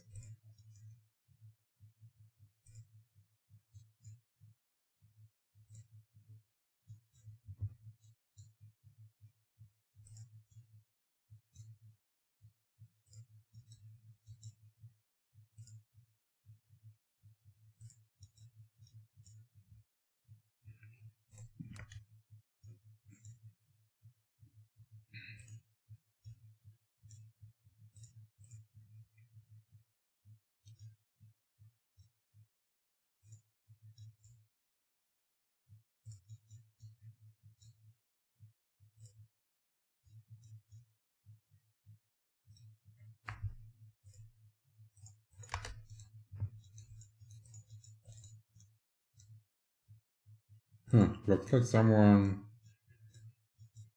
is following my circle route here with the spawns, because we're having a really bad one here.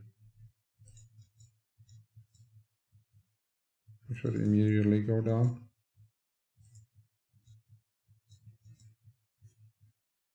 But this is also something important that not a lot of players are doing, and I don't understand why. People tend to be leveling on one spawn. And this goes for AoE, same as for 1v1. You will, if you continuously playing, you will realize what are like respawn areas, and you will identify like 4 to 5 respawn areas, and then you will switch in a circle between those areas, and this way you will have a higher mob density than just by staying on one spawn all the time.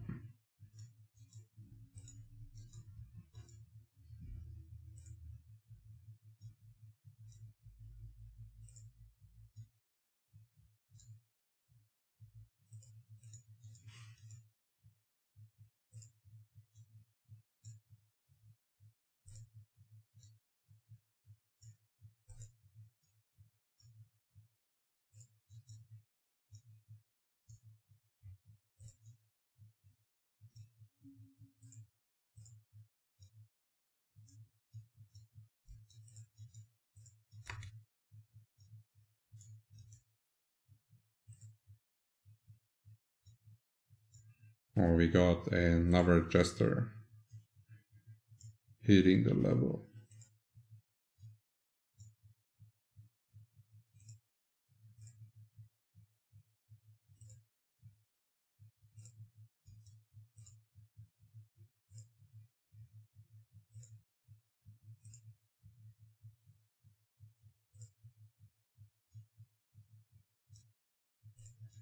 I hope the new dungeons that will come out will be worth it. Hopefully it's good content. Yeah, like, I just pray that they are farmable, like on Flyff PC with a 1 hour cooldown, something like this. So you can actually grind, like it's a grind game. I don't want to grind for EXP only, I want to be able to grind my gear. I want to have the feeling after I grinded for like 16 to 24 hours that my gear is better than it was before. And if the game cannot provide this feeling, people will not stick to it in long terms.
What do you think about Guildhouse in future?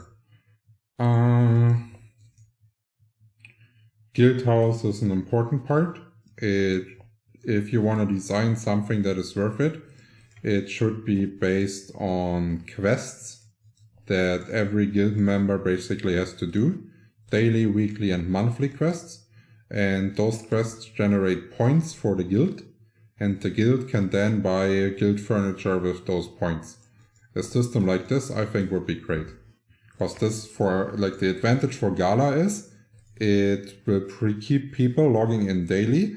It benefits team play and like organization. And it will also keep guilds clean. Because like if someone is not doing the quest, I can remove them immediately. And like not, and I will realize if they are like inactive. While sometimes like looking at like the guild, for example, I can see when they were lastly logged in, right? So he was lastly logged in on the 22nd, so this is 5 days ago. Is he like just on a trip? Is he on vacation? Does he just want to take like a 1 week break of the game? I don't know. And as soon as the guild gets like extremely big, it's hard to keep an overview of who is like on vacation, who is not. And by being able to see how many contributions someone is doing with like daily, weekly guild quests, I can keep the guild clean and active a lot easier as a lead.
You don't have a pocket ringmaster? Yes, I do. It's following me. That's how I get my buffs. It's level 121, my ringmaster.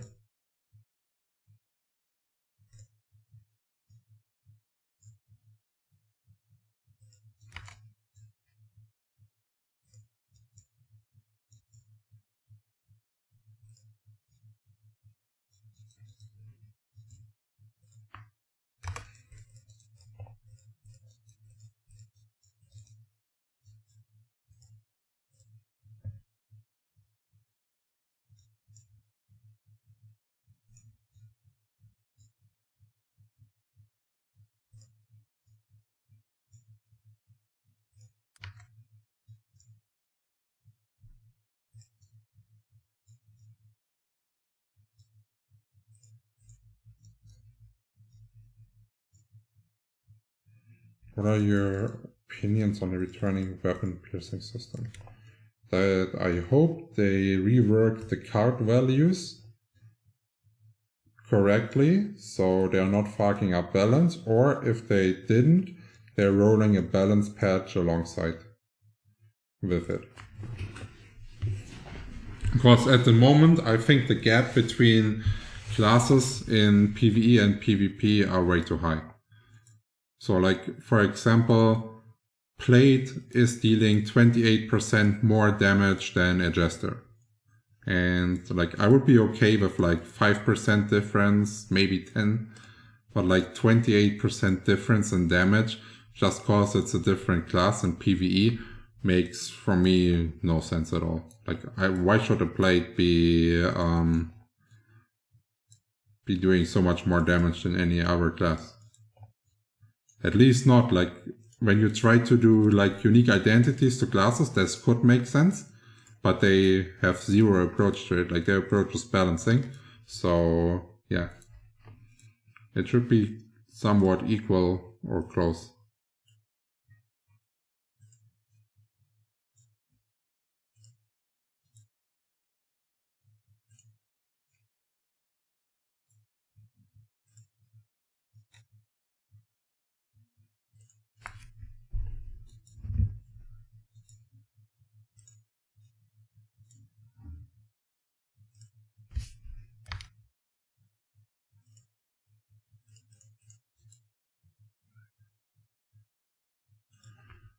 How hard is it to find the ringmaster on your server?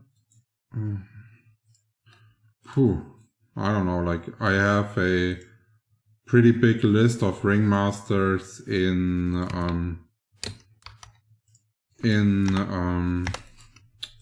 my friend list.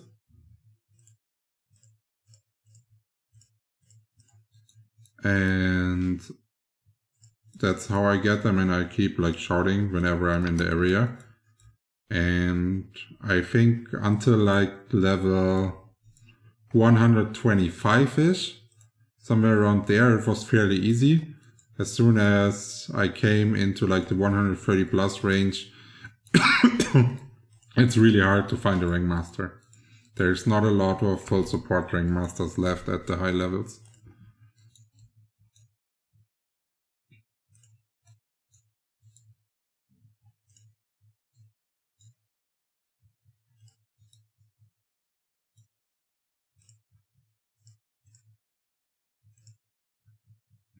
It's also like, if full support ringmasters, if they get like a main to level with, they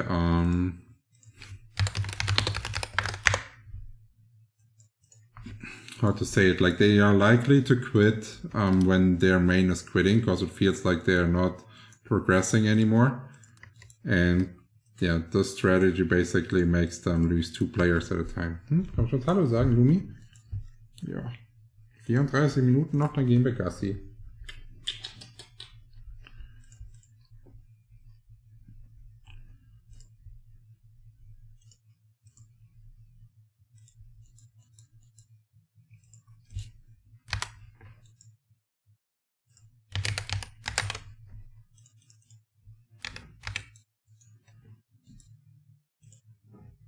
Damn. All ringmasters I know that are online have no time.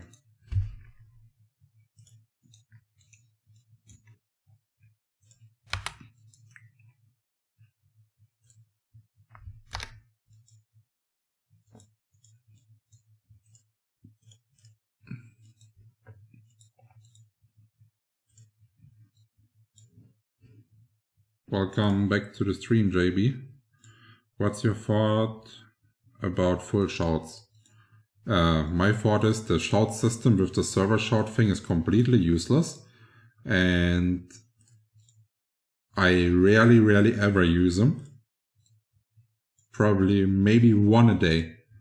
And if there would be like a full shout, I would have it active all the time, cause I would use it to resell. And I don't like reselling via looking for shops. So yeah.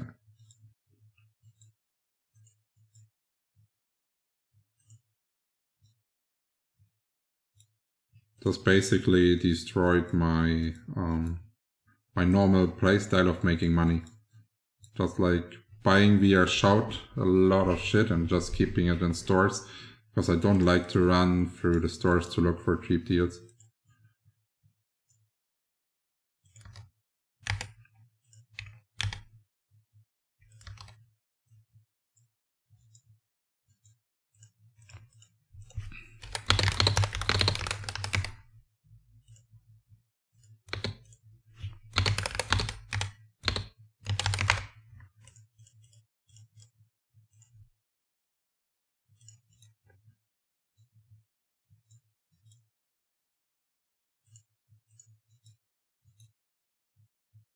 Yes, and this is due to dungeons being like one of the best parts to making money. Everything else is useless, and this way they are losing people over time because they are not designing the game, so it keeps people interested and wanting to stay as long as possible every day. Like it should be like people being like, oh fuck man, I have to log off, I didn't manage to get everything done today. God, I want to go back tomorrow as soon as possible to finish my whatever thingy, what you will not be able to be dealing with.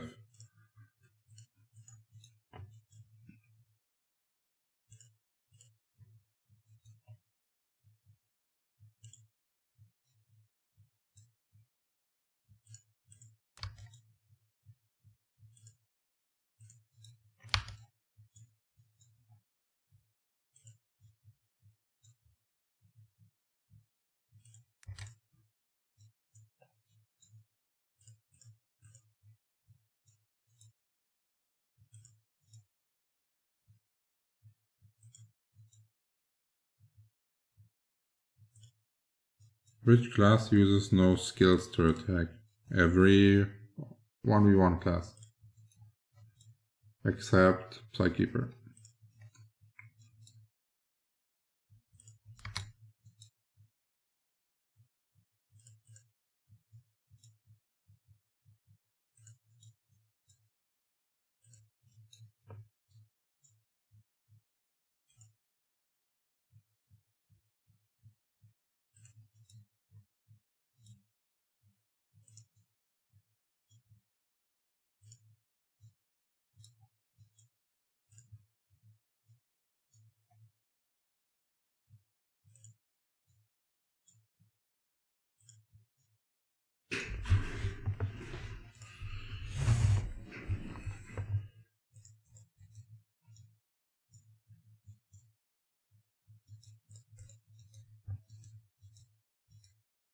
Yes, Mark, I'm full strength.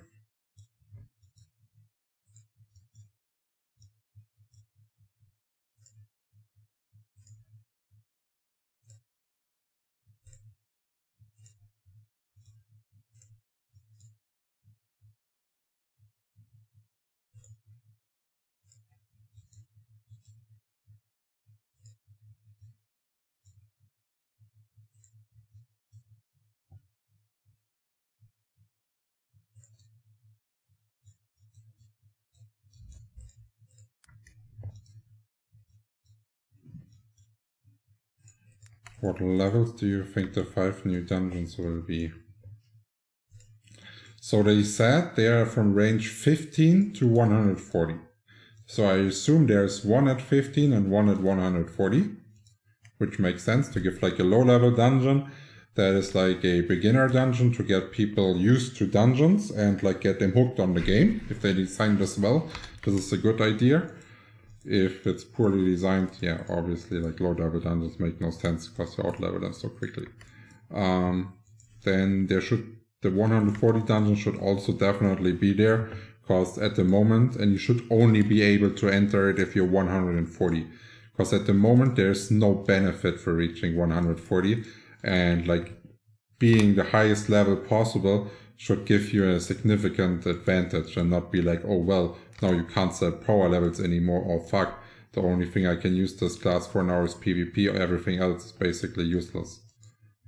And then they should just put some dungeons in the middle, so probably about at like 105, because many people are around this level, and probably someone around like 80, and maybe some other dungeon at about 120.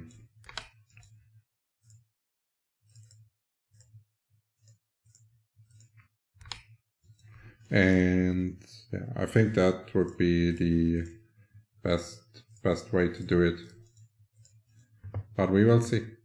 And I'm not so like, I don't wanna have to make like a shit ton of characters to farm every different dungeon for certain levels. Like I want the dungeon to be accessible at any level, and if you're like higher level than the dungeon, then the dungeon will scale. So basically if I'm at level 140 entering the level 15 dungeon, then the monsters will not be level 15, they will be 140, and they will deal damage and have health equal to 140 dungeons. Because like the idea of having to have like 5 different dungeon teams and characters just to play, like I really hate it. I also already dislike that I had to make a 60 character and a level 80 character now. So now I own 4 characters, and I really like to only own 1 character. And just like push this main to the absolute max. This is what I enjoy. I don't like to make multiple ones.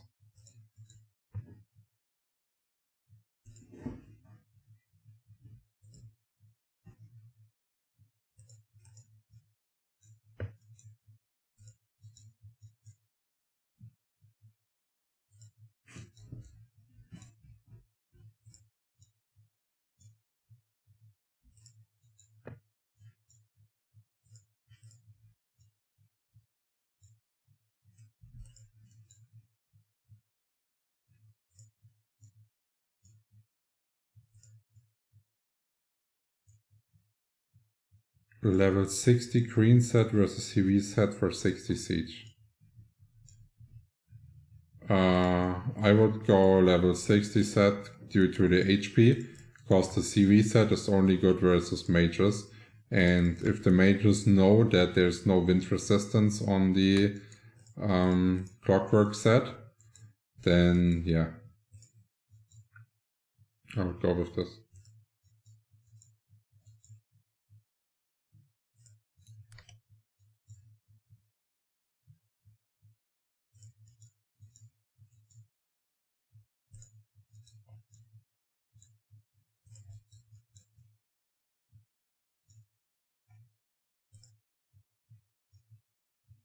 Would you recommend the Ringmaster be full star or at least 50-50?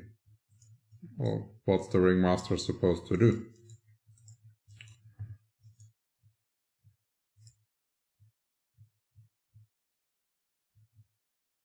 I am playing on Totemia server.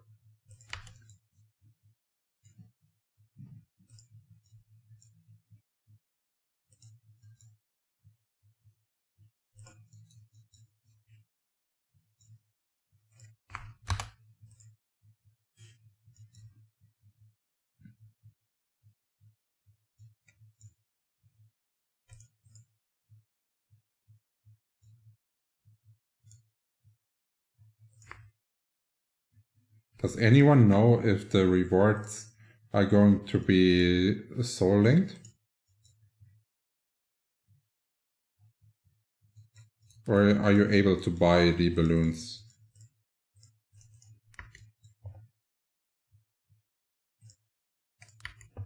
From other players as well.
Do you think pair bloody axes or bloody axes bloody sword, which one is better?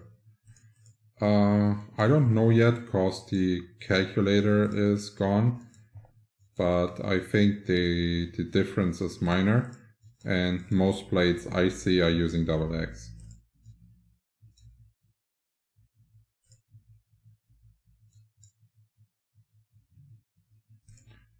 I hope I can join with my level 63 Jester, the world boss as well. They're saying everyone can get drops, so if that's true, you can join.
So item drop in your inventory.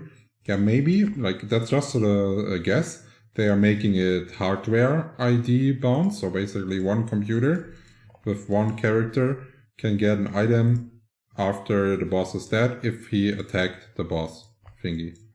So that would only be abused by people that are using virtual machines and VPN, which I assume is a small part of the community. So this way of distribution would be kind of safe and like not abused a lot, I assume.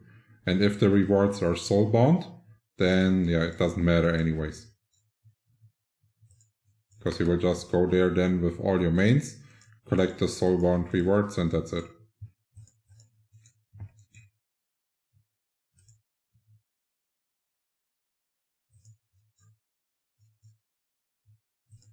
Damage of boss will be based on your level. I don't think the damage of the bosses will be based. I think the HP of the bosses, like the total HP to kill the boss, will be based, they said will be based on the amount of high level players on a server.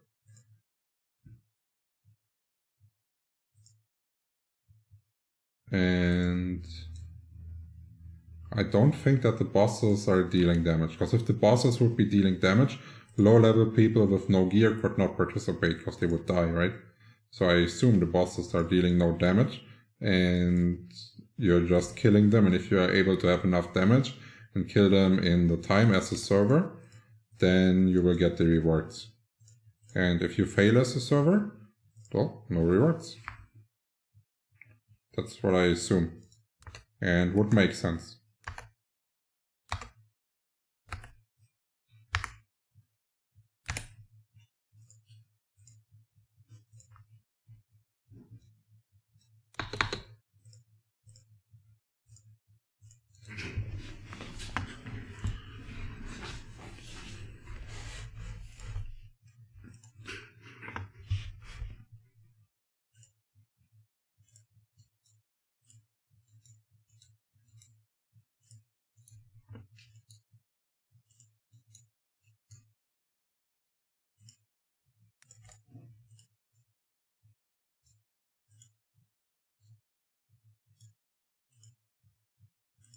I don't know how they did it on Clockwork Private Server, but world bosses are nothing new and not invented by Clockwork Private Server.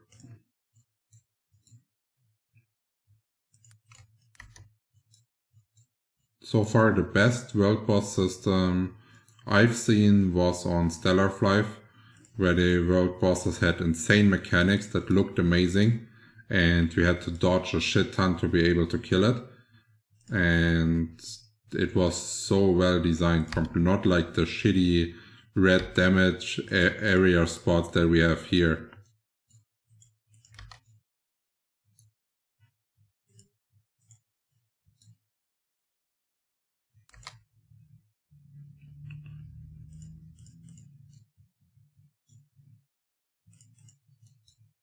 Let's see, V override's looking kinda dope, to be honest.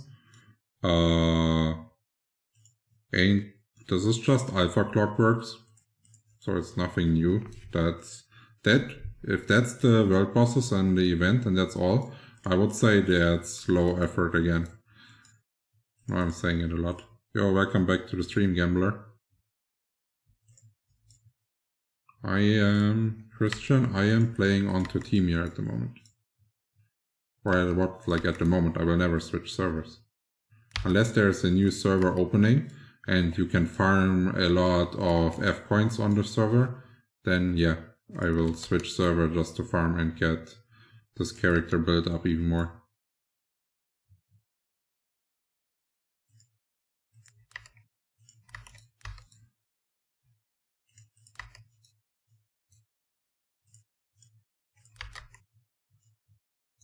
Yeah, Ace A. It's not about that system, it's about how do you prevent it from being abused. That's what we were talking about. Like, do you want the items to be soul linked? Do you want to do it via hardware ID, via IP, whatever? Like, the strategy to prevent abuse is what we were talking about.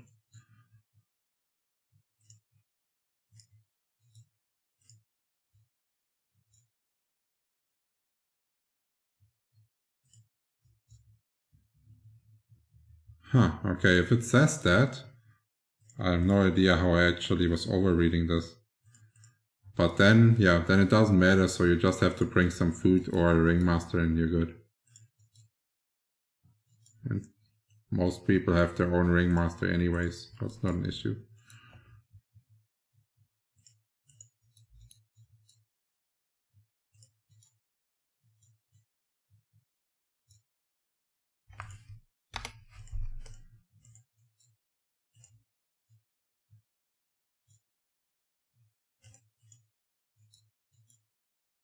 Yeah, like, if it has no, for example, no minimum level requirement, I don't know, I can probably open about 100 tabs on my computer, and it would run kinda decently. So, like, what stops me from making 100 level 1 characters and attacking it to get rewards if they're not soul linked?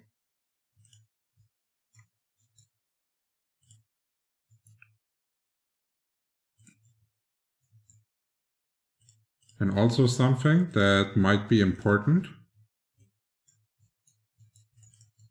if in case you don't know, you have this option right here, hide other players.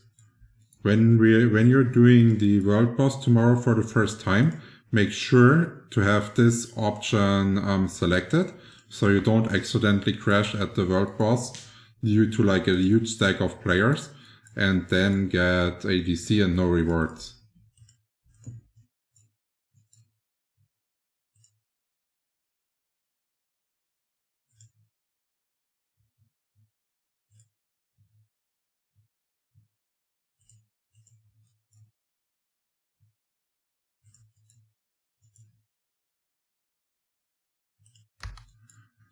Hopefully new content has actual mechanics and not just stand there and run from melt for 20 minutes. Yeah, like mechanics and like raids like Lost Ark would be insane. That would be so much fun. Especially like, I like stuff where like one part of the team has to do something so the other team can continue, and then the third team basically its job is to keep tanking and not dying. while the others have to do some kind of mini quests. And if you fail doing the quests, you are getting one shot at everyone and you wipe and you're out. Like no second chances or shit, just wiping out if you fail. That's how I like it.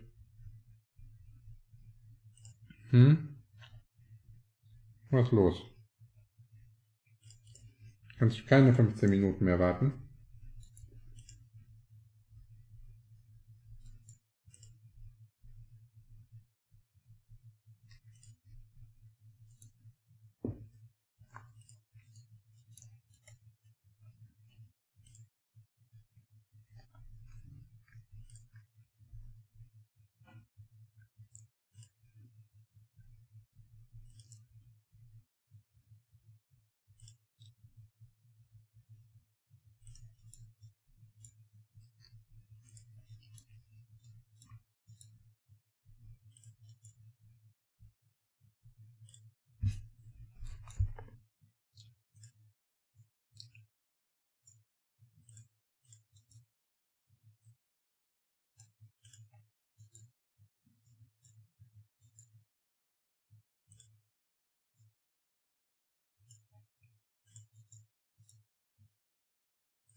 Was there any info of all new dungeons adjusting to your current level or of mobs inside, or was that was just an idea?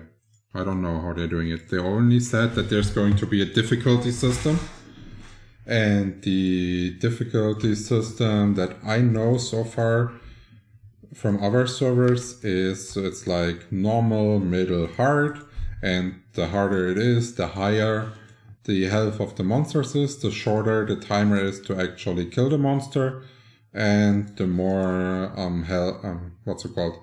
more health the monsters have. So your team needs to be better to kill it. And I hope it's a bit more advanced than that simple stuff.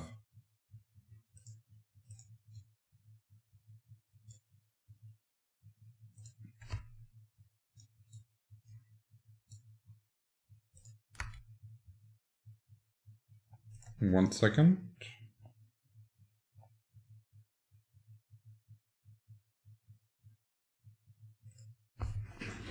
Be right back.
Okay.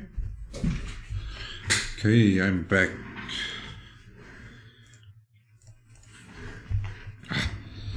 So short to the end. And I had to make a tiny break.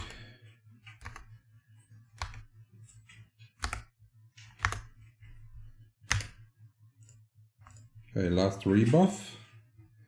Then we are finishing the amp, and then I will go outside with the doggo and upload the new YouTube video for you guys. Is multi-step doing good on high level siege? Yes. Multi-step is a key skill to have success.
Come back to the stream plaque.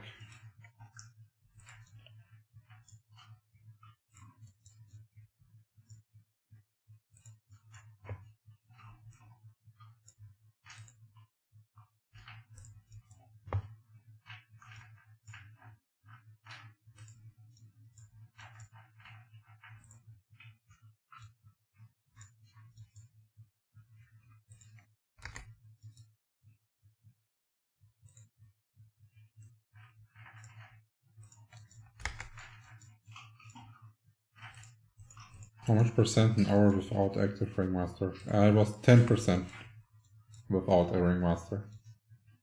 And it was on 134, it was 13% with the normal ringmaster and 15% with the max cast time ringmaster that basically made me 2 at all the mobs.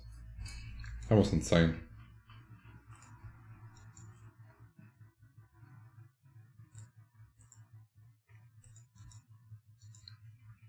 Well, I wanted to make 136 or even 137 on the weekend, but I'm gone all weekend, so that's how it is. How do you share raid drops on your guild? Well, like the person that needs it and is providing the most value gets it first, and the worse you are, the later you will get your item. And the items that we don't need, we sell them and put the money into the guild warehouse, and then we buy premium items for our members with it. So for example, they don't have to pay all the premiums to enter guild siege and stuff like this.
Okay, we can finish our hour on the top good spawn.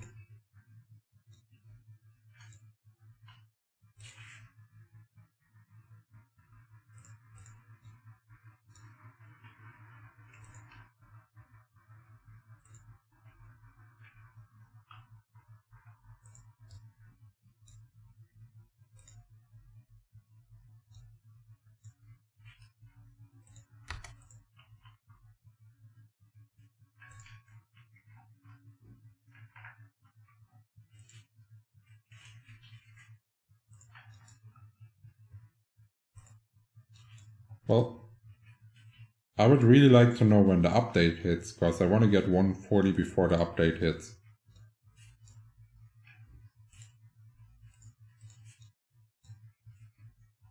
So when the update hits, I want to be like farming the update and not be like lost behind, because I have to level while others are already able to farm the update.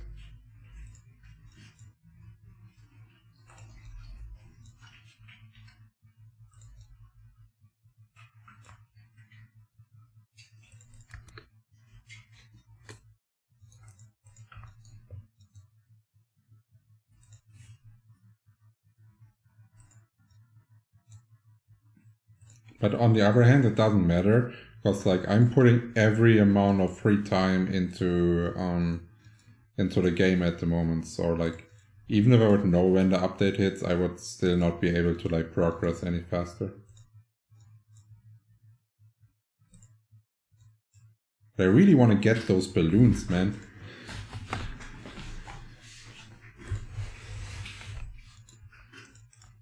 I'm already tempted to bring a laptop to the party and just be doing World Boss so on time while being drunk.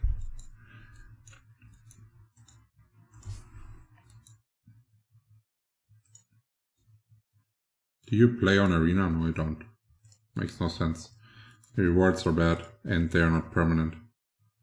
If the rewards would be permanent, I would play.